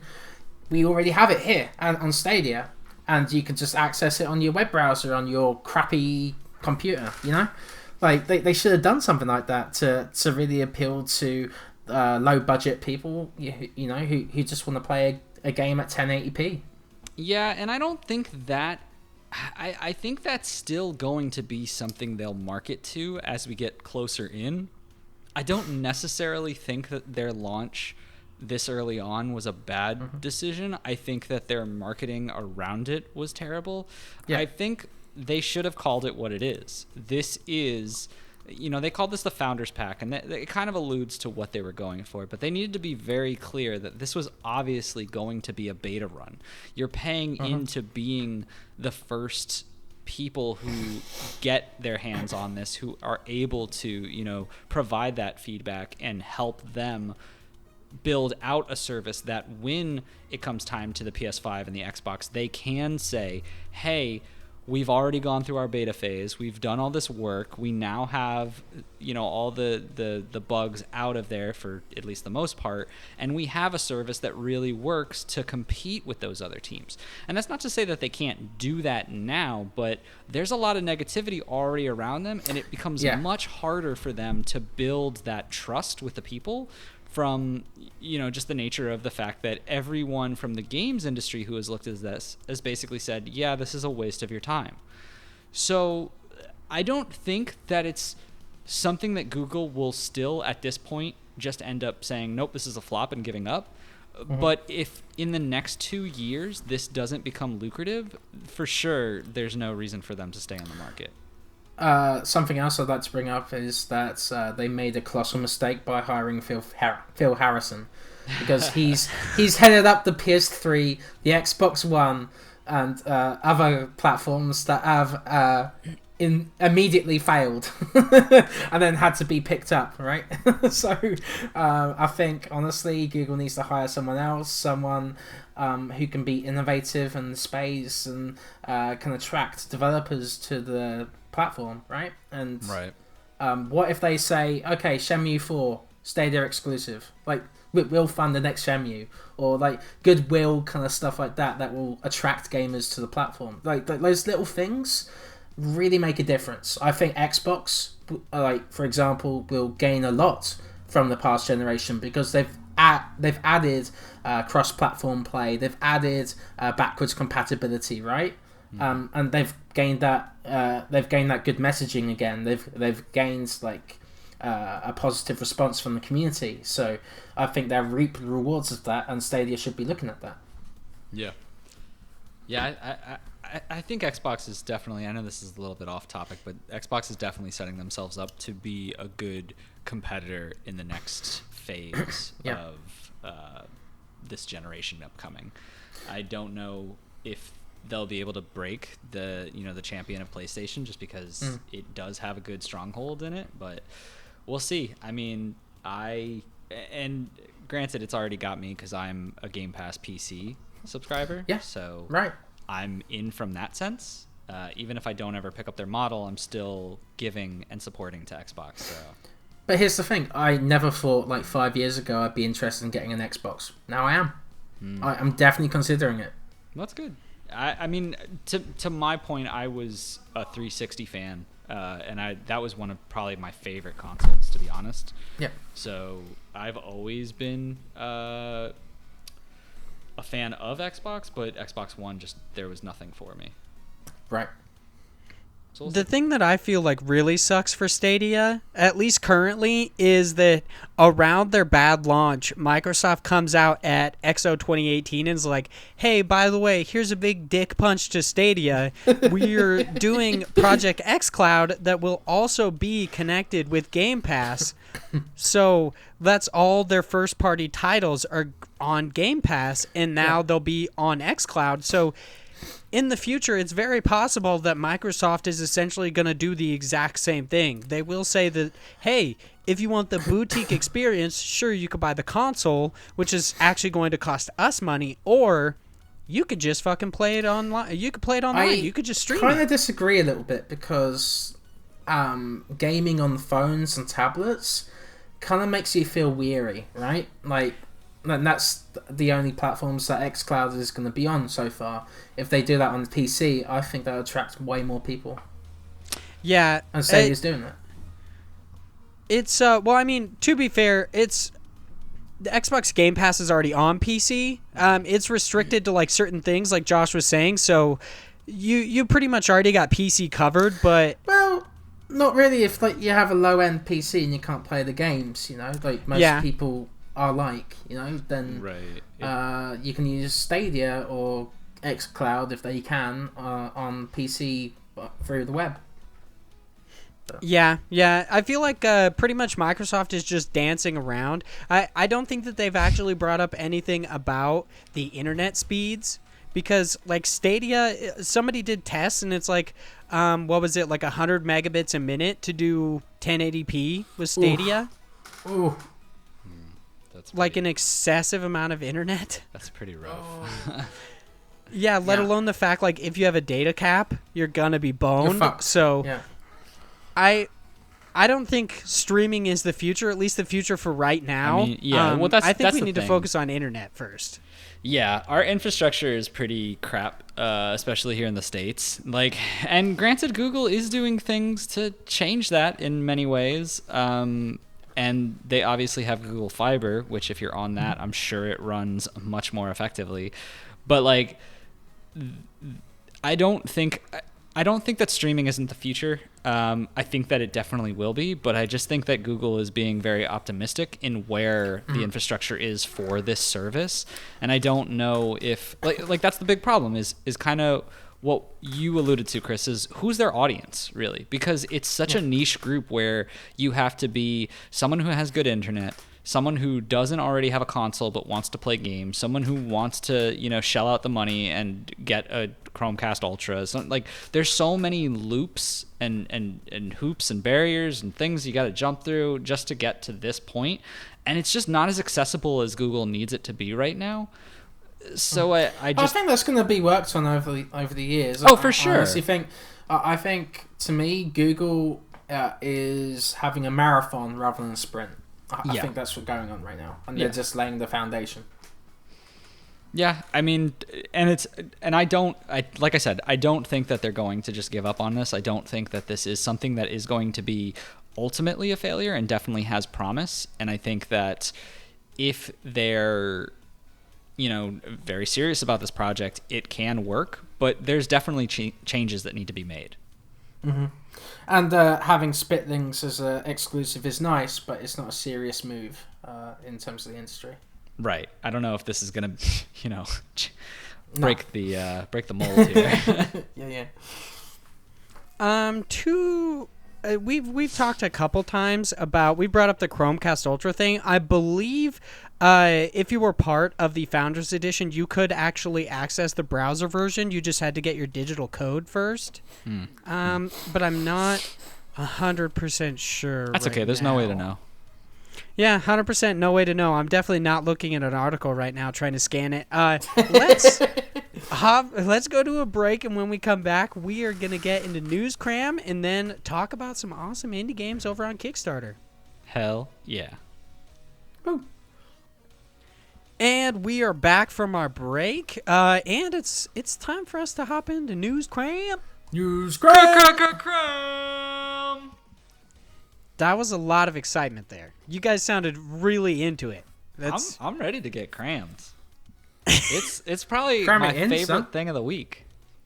Is getting crammed? It's getting crammed. It's a whole thing. Is it your favorite, Chris? Do you just love being crammed? Cram. Yeah. I don't know why I thought of him as like a Pokemon there. That did straight up sound like some Pokemon. All right. News Cram is our weekly wrap-up segment where we, the hosts of Incursion and Indie Games podcast and guest, cram you full of all sorts of indie games news. This week, we've got technically a bunch of news stories, but not any we're going to go super deep into. And then we're going to hop about some new stuff, which is basically all it is this week. So our first 5 items in new stuff come by way of Nintendo Life, where it's reported that co-op dungeon crawler Riverbond will be headed to the Nintendo Switch on December 10th and will cost $24.99. So Chris is obviously super stoked about Riverbond. Yeah, it sounds like he's just dying of excitement. Oh, that's nice. That's nice, Vaughn. You're not just chomping at the bit to play this co-op dungeon crawler? This looks boring as fuck. Whoa! It's so repetitive. Like, there's no depth to it. It's just like, bam, bam, bam, done. Bam, bam, bam. That's it. That's all you do. That's what the kids It looks like love. Trove. As well as twin stick shooter Space Pioneer, which will hit eShop shelves on December 6th for $9.99. You want to shit on that one too? Nah, that's fine. Yeah. Wow, 10 out of 10. This is a glowing endorsement. Bullet Hell rhythm game Just Shapes and Beats is getting a new DLC in which you'll be given several remixed Shovel Knight tracks. This update is completely free to those who've already purchased the game and will roll out on December 4th. This one you're legitimately excited about. This is fucking sick. That Shovel Knight music, dude. It's awesome. It's great. It's good stuff. every time, because we've had stories like this in the past of just shapes and beats, and every time I see it, I'm always like, man, I really got to get this game. I feel like this is definitely something I would enjoy. Yeah. This next one for all those physical indie games fans out there that might be listening. As for me, surreal puzzle game. Actually, I do. I listen to every episode. Surreal puzzle game, The Gardens Between, is getting a physical release through Super Rare Games, with pre-orders going live on November 28th.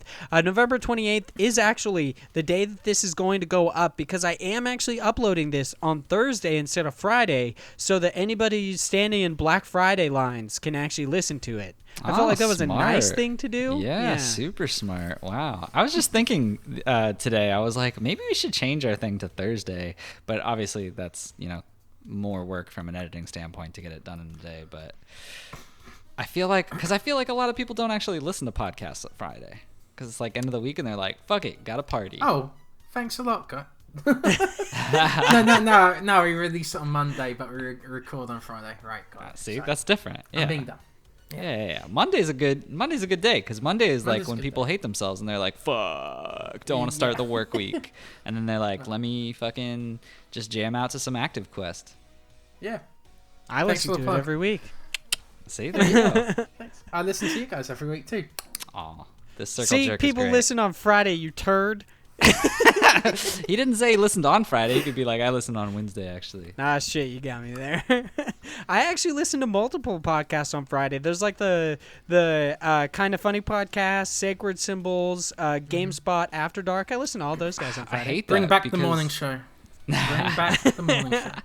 I hate that because I love GameSpot After Dark, but I'm always like, oh, it's on a Friday, and that's when like the weekend starts, and then I'm like, I guess I'll just get to it on like Monday.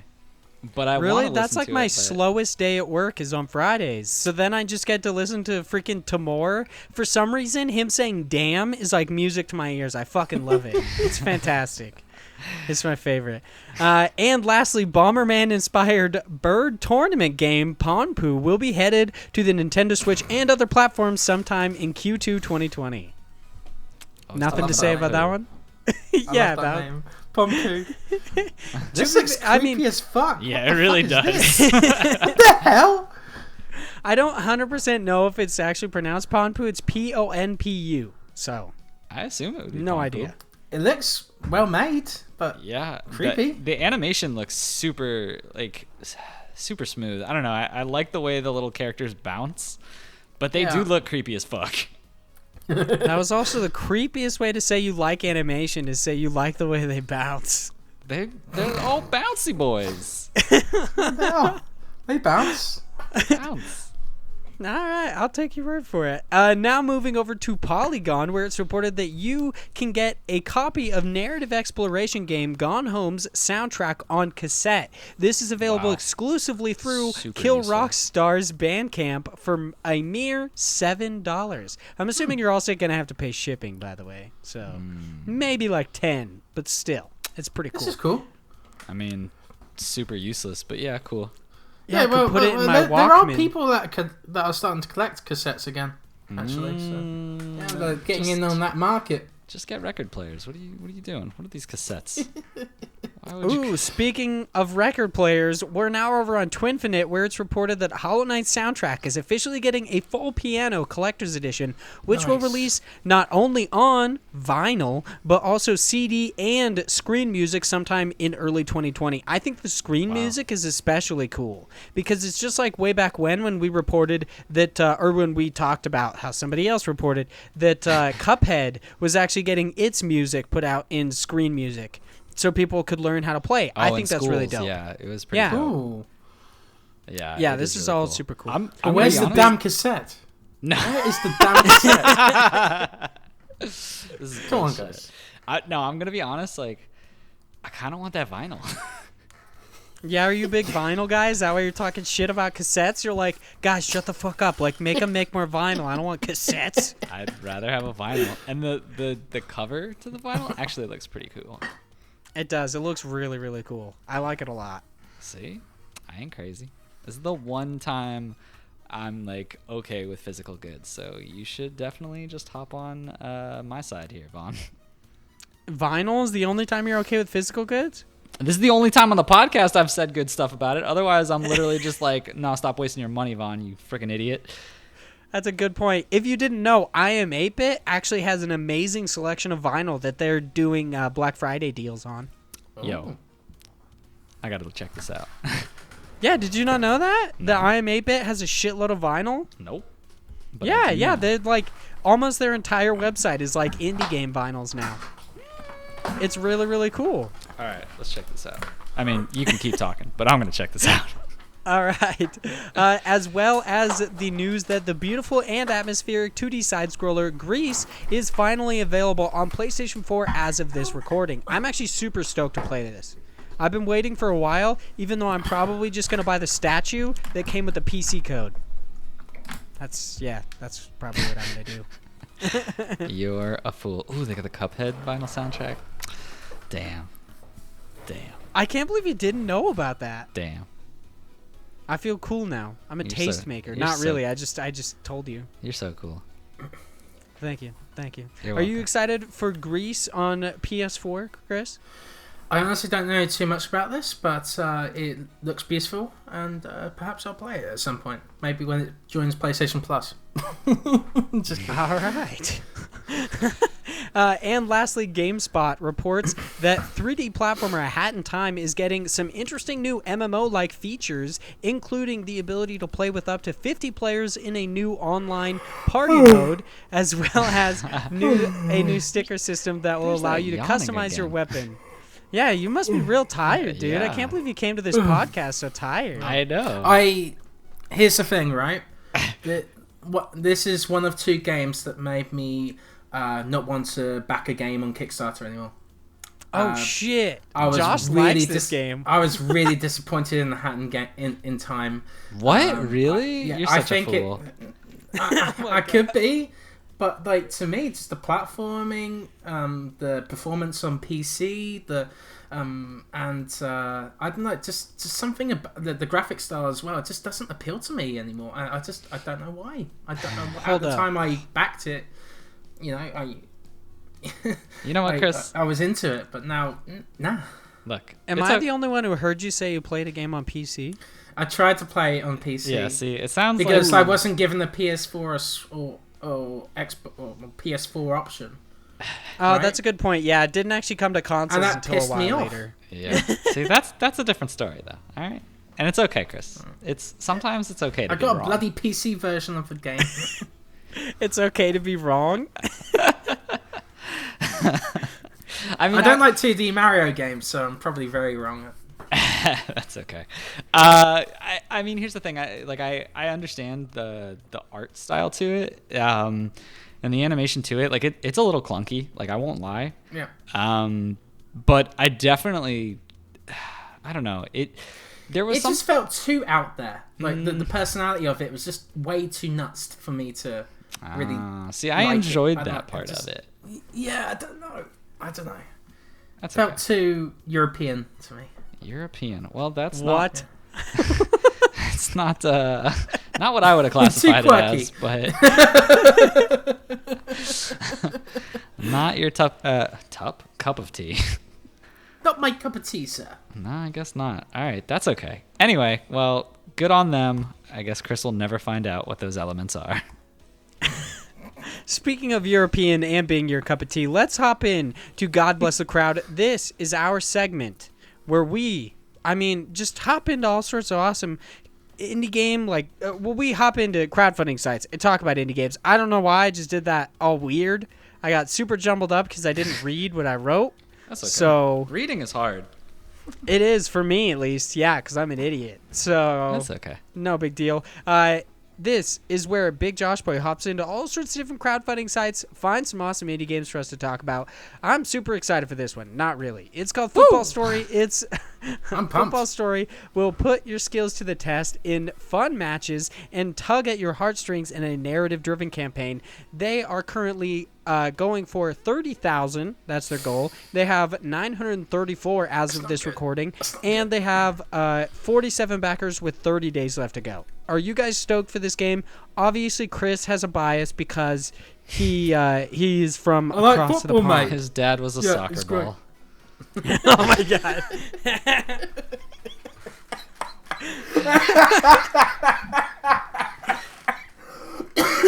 I could just killed him. Jesus.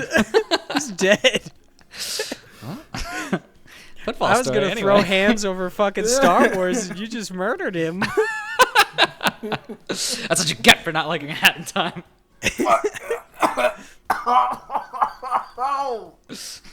Oh my god. So, Chris, you're super stoked about Football Story.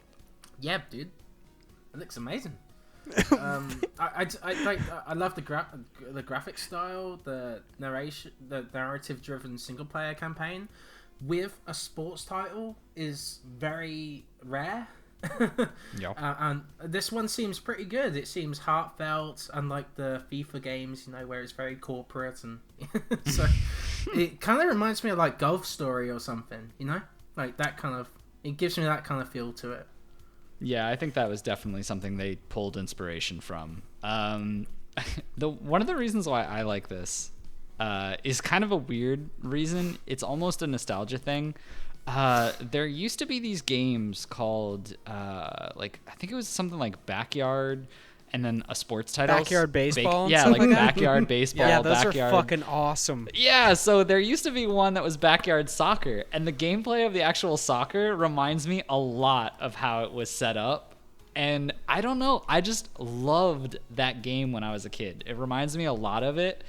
And I think that, yes, adding that single player element of there's an actual story to this game is definitely appealing from a sports game, because I mean that's one of the reasons why generally in sports game I'm not a big fan, is because it's very repetitive and just playing the match, and then it's like, okay, well here's another match, okay, well here's another match, and it's like it's a good palate cleanser to give that, oh, there's an actual story in between all of those different matches that you're playing, and you're building out your character to then have certain elements of the game that are happening will passively affect your character, and how they actually play on the soccer field is definitely something that is appealing. Yeah, this is from the Kickstarter here. It says, you can even improve your skills while moving around the city. Take your ball with you and kick it around as you go. Be careful though. Some grumpy citizens might get upset or distracted by you, resulting in them filing a complaint with the police.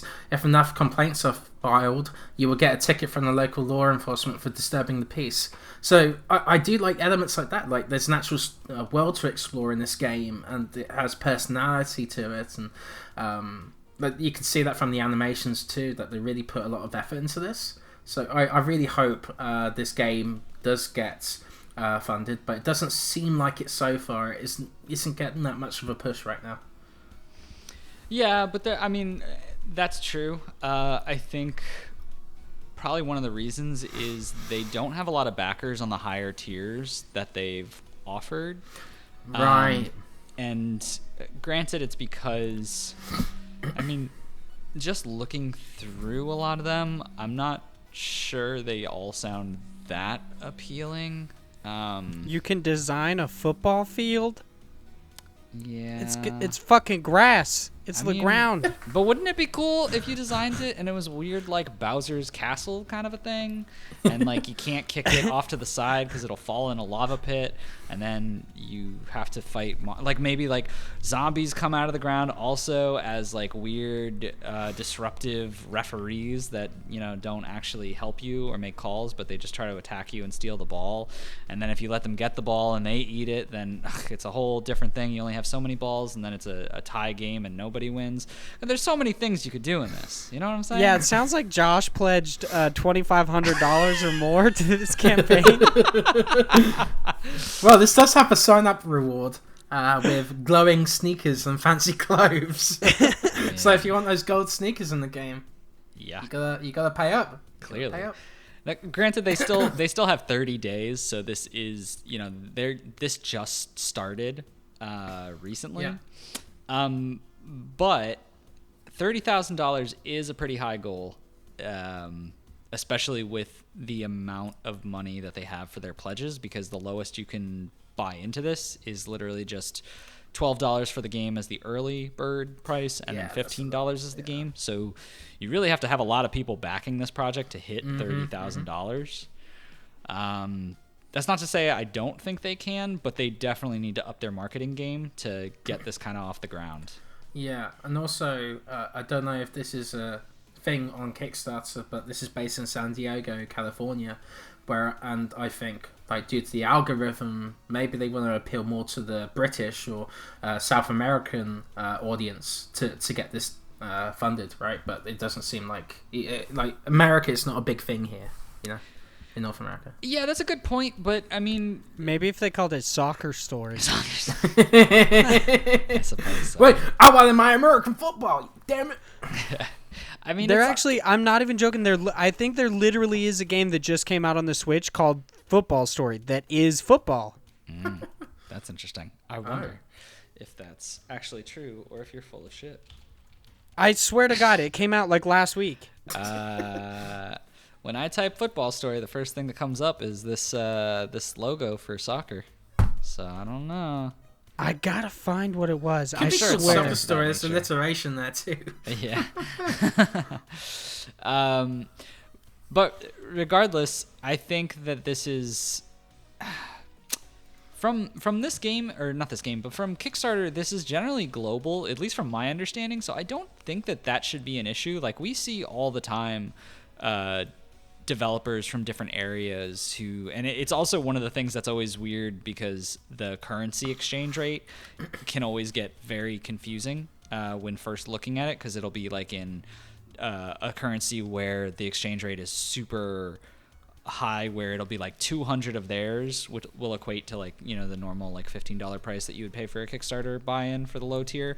So it's always like, oh, what is that? I'm not going to pay $200, but then you're like, oh, okay, it makes sense. So I don't think that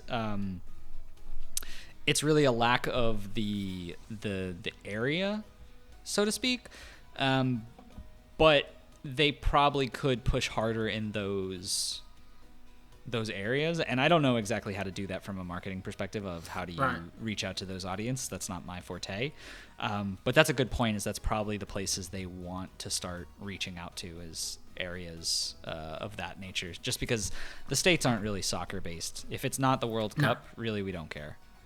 Right. And something else I wanted to mention is that it's coming out in November 2020, they're saying, and it looks pretty complete already from the footage we've seen so far. So I think they can meet that goal, and that's what's making me want to try Kickstarter again, because it seems like almost complete product. Yeah, we've talked about this on the show a lot, about how there's such a difference in the games that are shown, just the different stage that they're in. It is interesting that they're asking for $30,000 when the game, that's a lot, actually. It does seem, pretty fleshed out from what we can see in a lot of the images and the videos that they're showing. I'm trying to see really quickly if they do have a breakdown of where this money is going to. Some Kickstarters will give you an actual breakdown of where each part of the budget is. God, there's so much crap for this.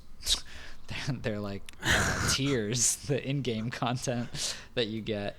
I'm not seeing anything though, so I do wonder what exactly they're pushing all of that to. They are saying this is the last little push to finalize the game, and we need your help to do it. So you'll be a crucial part of shaping the future of the game in more ways than one.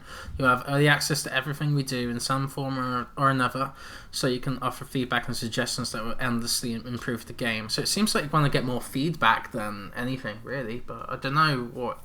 It shouldn't really cost that much to finalize the game, right? Well, I mean, it depends, because, we're looking at it from a 3-minute trailer that obviously they can clip it in a way that makes it look very fleshed out in comparison to the back end of, this is one scene. We've technically only seen in there like most of the story for one of the main characters when apparently there's 4 characters, so maybe it's that. I didn't even know that. Yeah, so they have 4 Yeah, different one of them's like 40 fucking years old. Yeah, it is a little strange. But so we haven't really seen too much of the other characters other than small snippets. So I wonder if that's more of what they're doing. They're finishing like those storylines or building out the functionality for multiplayer, which they're talking about, which for cross-platform, I think obviously there is a good amount of work that goes into that. I wish I knew where their money was really going to. I think it's definitely something from a transparency sake that I appreciate when they, from a Kickstarter perspective, give that information. Yes. But I assume it would be something to the nature of those aspects. So I would like to give an update. There is not a game called Football Story. There's a game called Football Game. That is what I was thinking of. That's so generic. There's a game that came to Nintendo Switch. There's a story on Nintendo Life that was written on the 5th of November, and it's called Football Game. All right. That's what I was thinking about. And this is a legitimate football game. So that's what I was thinking about. But Chris, can I get your opinion on this? How do you feel about this $5 tier that you get your name in the credits? Am I the only one who fucking hates this shit? Me too. Yeah, I do too. It's got 0 backers. Yeah, because nobody wants their fucking name in the credits. At least, like, if I was a game developer, I'd say, okay, $5 for early access in the game, and then if you want, upgrade it to the full version when it comes out or whatever. Yeah, there's the idea with Patreon that your first 2 tiers should be the ones that give you, or at least I've heard from a couple different people, but their first 2 tiers should be the ones that give you the most, because those are going to be the ones who subscribe the most, and then your higher tiers should technically like give you more value, but in more of a in kind of an objective way. Like technically it's not more value because you're not getting the content, but you get cool stuff you wanted. So I've always felt like the $5 tier was so weird because it offers you basically nothing. It's like you get recognition and that's it. And even then, like, most people don't actually sit through the credits of games anymore. I guess somebody might just to see if their name's in it now. Yeah, but that's the people who put the $5 in would do that. Yeah. No one else cares. Which means that they not only put this $5 in, but then they also possibly like waited for the game to come out, bought it, and then played it just to see if their name popped up in the credits. I mean, granted, that's, good for them to support the developer that they're all about, but yeah, it is kind of a weird, like, stupid narcissistic thing that makes no sense. Yeah, this game looks pretty cool. I realized that I haven't talked much about it. I literally spent like the entire time you guys were talking trying to find that football game. Yeah. I was like, I swear to God, I saw this on Nintendo Life like last week because I actually like put it in Cram, I think. Yeah, this game looks pretty interesting. I actually initially thought in the trailer how it said that you could like choose your own hero or whatever. I thought you got to make your own soccer player, but you don't. It's only the 4 characters, but it still seems really cool because you get to affect them in those with those like RPG elements. I think that's really cool. Like you said, it seems to be like inspired by Golf Story. There's a team management system as well that we haven't even talked about, right? That's cool. Ooh, team management. What is that? Like you manage your team and how they act, like the football team you're in. That's kind of interesting. Yeah.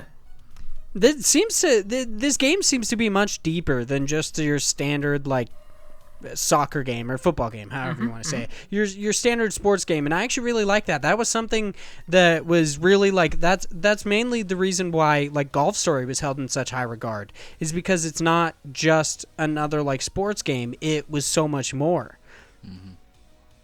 I think this game's pretty cool. I'm going to be honest, I wouldn't think about backing it because I don't give 2 shits about sports in general, but I think it is really cool that they're adding in all these other gameplay elements, and I like that this game is not just about soccer, but also your character's life outside of it. I think that's really dope. The RPG elements are more interesting than the soccer gameplay, to be honest to me. Yeah. Yeah, I'm going to be, once again, just me shitting on stuff. I don't think the gameplay looks that interesting at all. It just looks weird. Like you're just slowly passing a ball between each other. It doesn't seem to be like, I don't know. It doesn't seem to be very gameplay heavy. It just I don't know. It could almost like look like it's just autoplay. Oof, what a way to end this. Good. Yeah, that definitely makes sense. So let's hop in. Let's wind this down and hop into some random questions. We got 2 from the same person. Okay, guys. This is Chase Hopkins, my best friend, frequent writer of our random questions. He actually like makes sure every time to put a question in there because he's a cool awesome, kid. dude. Chris Penwell also frequently writes in. Thank you very much for that. It's No very worries, I nice find of it you. fun. I find it fun to send in questions. I always try to write into you guys, especially when it's weird shit like principal porn. I like have to make sure I write into that. Yeah. And I love how seemingly he can't live that down. Yeah, it's hilarious. I find it so funny. So, but I do have a bone to pick with you guys. oh, go for it. What's your You bone? did not answer my question properly. Oh, no, because it we was definitely didn't. TV shows instead of movies. Nah, I'm just kidding. There were good answers. Like Adventure Time. Yeah, that's a good pick for that. With Way Forward, and then I can't remember yours, Vaughn. It was an anime. Oh right, yeah, that's why I can't remember. No anime. Only hentai. So, Chase writes in and says, his first question is, when do you consider a person as a celebrity? So this could be they are just featured on TV. They could be like radio hosts. They could be anything. How do you guys consider how do you guys consider when a person like reaches this form of fandom? Let's start with Chris. How do you feel about it? Since Josh was trying to start and I just totally took it away. I think there's multiple echelons of celebrity. There's the internet celebrity, and then there's the I don't know, just the general celebrity, and then you have the superstar, right? So internet celebrity is like, okay, you're fairly known on YouTube or Twitter or something like that, but you're not over like 1 million, 2 million subscribers or something, or followers, right? And then you have the celebrities that are on like films and things, and they you know their faces, but and you know where they're from, but you're not like super engaged with them. And then there's like the superstars who so many people like The Rock or Taylor Swift or something like that, you know. Yeah, the people that you would walk by on the Tay-Tay. street and immediately notice. Yeah, Taylor Swift's listening to this shitty little indie games podcast. Maybe. Who knows? You don't know what she likes. That's a good point. Maybe she loves indie games. Big Josh, I mean, I would really feel bad for her having listened to the opening, 15 minutes, me talking about you smashing your ass against urinals. But Maybe she's into that. I don't know. Taylor Swift could be into some, raunchy stuff. that's a good point. I'd say it's probably bad for her brand, though. If she was caught listening to this explicit podcast. I mean, no one's going to catch her listening to it. She just listens to it with no one knowing. She it's like sneaking snacks. She just goes into a corner and starts listening to it. The Indie Incursion podcast is Taylor Swift's dirty little secret. Quote me on this. All right. It's gonna be our new tagline. It's not gonna be an indie games podcast. We're gonna make that as a shirt. I love how this has become a bit. That's amazing. So, Big Josh boy, when do you consider a person to be a celebrity? I don't know. I don't really care about celebrities. Damn, we're just not answering anybody's questions properly. I mean, because it's such a weird question. Granted, not weird and it's a bad question. It's a good question where I just don't really have a good explanation for it. And one, I really just want to bring this up again because my first thought was, I'll go to Webster Dictionary to do the joke of Webster Dictionary defines celebrity as. They literally called it they said the state of being celebrated or a famous or celebrated person. What kind of bullshit is that? Yeah, they basically use the word in the definition. You're like, thanks, dickheads. You're not supposed to do that. That's the one rule of defining things. I'm just imagining Vaughn just leaving a room at work or something, and he says, Thanks, dickheads. I think honestly, I do agree with Chris's point of there's varying degrees of celebrity, and it's basically just you consider someone a celebrity, especially since it's all very relative to your perception of that person. You literally just think of them as a celebrity if you think other people know them and in a popular way.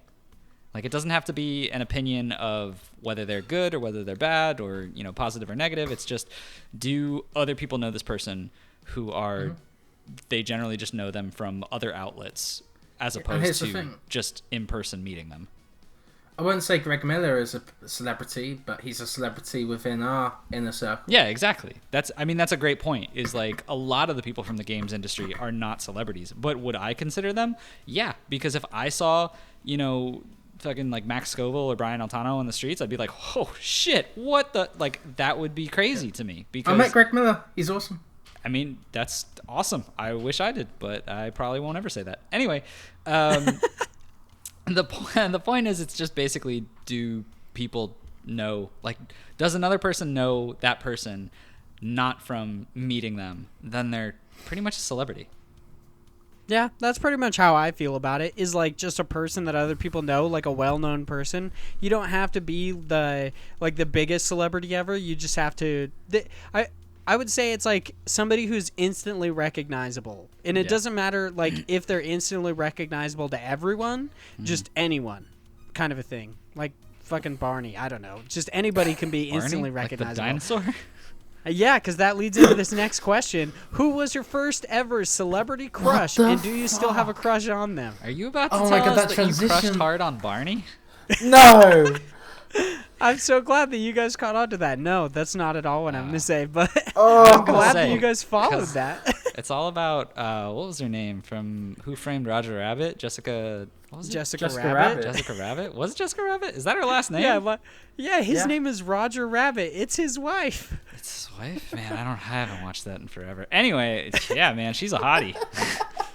Yeah. Is that your first celebrity crush? Was Jessica Rabbit? Definitely not. But I feel like, so we kind of talked about this before the podcast. I don't really know. I don't really crush too hard on celebrities in general. I think my first would probably be Britney Spears, because back in the day I used to watch a lot of like Nickelodeon and like kids cartoon shows, and she always had like, one of the big things about Nickelodeon was they used to do this like every end of the week. They did like these music video battles of like, what's the top 5 music videos going on right now, and like hers always played. And so I feel like it was one of those things where it was just, she was constantly there. And, like, all of her music videos were her in very either tight, weird spandex suits or the, like, skimpy clothes, like, school uniform outfits. So I would assume it would be Britney Spears. But then again, when I looked at it, like, now, I definitely am not attracted to Britney Spears. So I don't know. I guess I just had different opinions back then. Leave Britney alone. Leave Britney alone. Yeah, peak attraction was when she shaved her head. That's where it is. Nothing like a bald lady to get you going. So, Chris, who was your first celebrity crush, and are you still into them? I should say, Josh, are you still into Britney Spears? I mean, I pretty much answered that, didn't I? No. Yeah, you're not? Because she grew her hair back? Look, she's a great lady, I assume, but she's just not doing it for me, and that's okay. All right, Chris, your first celebrity crush, who was it? Well, I first want to say that everyone can be attractive in their own way. For sure. There's that. But my first celebrity crush was Vanessa Hudgens from High School Musical. Yes. That's as far back as I can go, yeah. So it'd be definitely Vanessa Hudgens. Wow. And that's yes, she's attractive right now. Yeah. Is she the reason that you're just the biggest fan of High School Musical now? You just got posters everywhere. You're just super fan. You gotta get your head. Here's the thing. Game. You know what I'm saying? It's the thing. I watched High School Musical because she was attractive, and then High School Musical I actually do like quite a bit. I'm not gonna lie. I actually like it too. Oh shit. Yeah, and then I do like other musicals too because of it. You know, it was the entry point into Yeah, the musicals. gateway drug, if you will. The gateway drug. Yeah.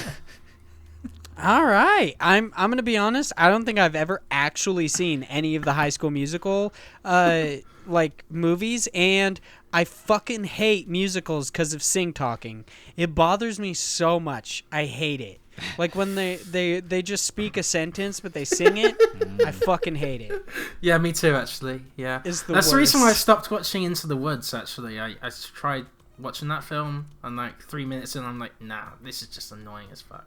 And then it's obviously like auto-tuned as well, so it sounds extra awful.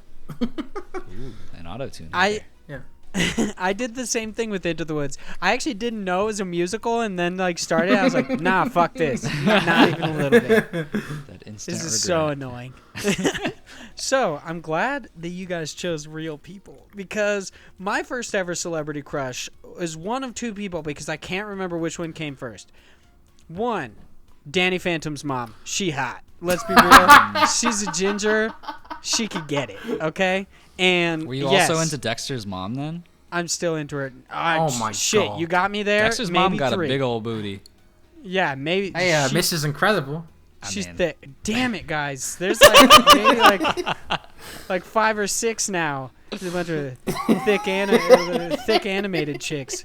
And the other one I was going to say before I really went down the rabbit hole of all these hot animated women is Meg from Hercules. She hot. Oh, Okay. Yeah. Not a ginger. Little bit disappointing, but you know, like, that's cool. She like yeah. married a ginger, so if she was real, she might be into me. I don't got muscles. I got like fat though. So Right. I don't know about that. Okay, hold up. Is your fiance ginger? no, Alright. she's got brown hair. She's Yeah, gonna be it's upset. disappointing. I know. I was gonna say, like, what are you doing? Actually, I'm single. I So, have no problem whatsoever. so last week, I like went on the whole thing about Kat Dennings, Oh and my then god. Chase, like the next morning, or when he had listened to it, he's like, the weirdest part about it is that your fiance would probably win a Kat Dennings lookalike contest. So what the fuck? And I was like, see, it's the fact that she's 10 years older than me. That experience is just like, you never know. Yeah, you know? there's Like, something about older and powerful women. You know. Yeah. Maybe I'm, they'll know I'm, how to I'm play a with the fan. dude's I'm a butt. fan of Like, Kat no one Dennings as knows. well. Boom, dude. I'm so glad he didn't hear what I just said. Hopefully nobody did. Check the tapes. Check the cassette. Yeah.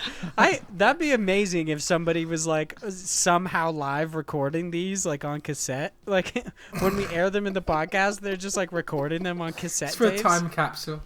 That'd be fantastic. No one is. I would doing love that shit. that. No one is. Doing That's The Taylor Swift is. that. Taylor's. Oh. It's their dirty little secret. if Yeah. anybody did it, it would be Taylor Swift, I think.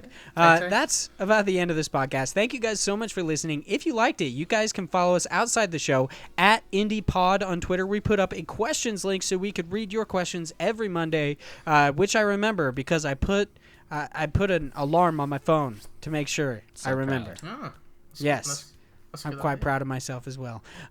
You guys can follow me outside of the show at High Legion. You can follow Josh at _George90. And just to show how big of a fan I am, you can follow Chris at Penwell Writes, and you can follow the Active Quest Show at Active Quest Show on And Twitter. follow my new website at Chapter Select. We will be covering narrative-focused games and movies. So we're just focusing on story-focused content. That I don't think anyone's covering that niche. You know, so we're excited to launch it on December 11th. Nice. Yeah, I'm super excited to see what you guys got, especially because you've got like PlayStation and everybody in there. It sounds pretty Yeah. awesome. Yeah, I'm I'm- super excited for December 11th. He just sent me a pitch actually just now. All right. That's weird and serendipitous, I guess. That's the end of this episode. Thank you guys so much for listening. If you guys liked it as well, make sure you rate us on iTunes. Give us some nice reviews. I haven't checked the reviews recently, but hopefully we've got some more. It really helps us with the algorithm. And make sure you check out the other shows within the HP Video Game Podcast Network, including Active Quest. Great show. Yeah. Watch it every week. Yeah. Chris would probably really enjoy it. Please rate them on iTunes as well, because I believe you guys are trying to get to E3 with these iTunes. Yes, we ratings. are. Yeah, E3 has been a dream of mine to go to, but I've never been able to do it. But this time, I'm bunking with the PlayStation Bra, Joseph Yaden, and I don't know who else is going to be there, but it's going to be an awesome time, and looking forward to it. So please, send us reviews our way so we can go there and kick some ass. That's awesome. Yeah, E3 is a big thing.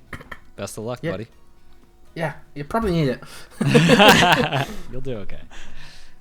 Well, I hope you guys reach that goal. And you'll also have to tell me after you bunk with him if you cuddled with Joseph, what it felt like.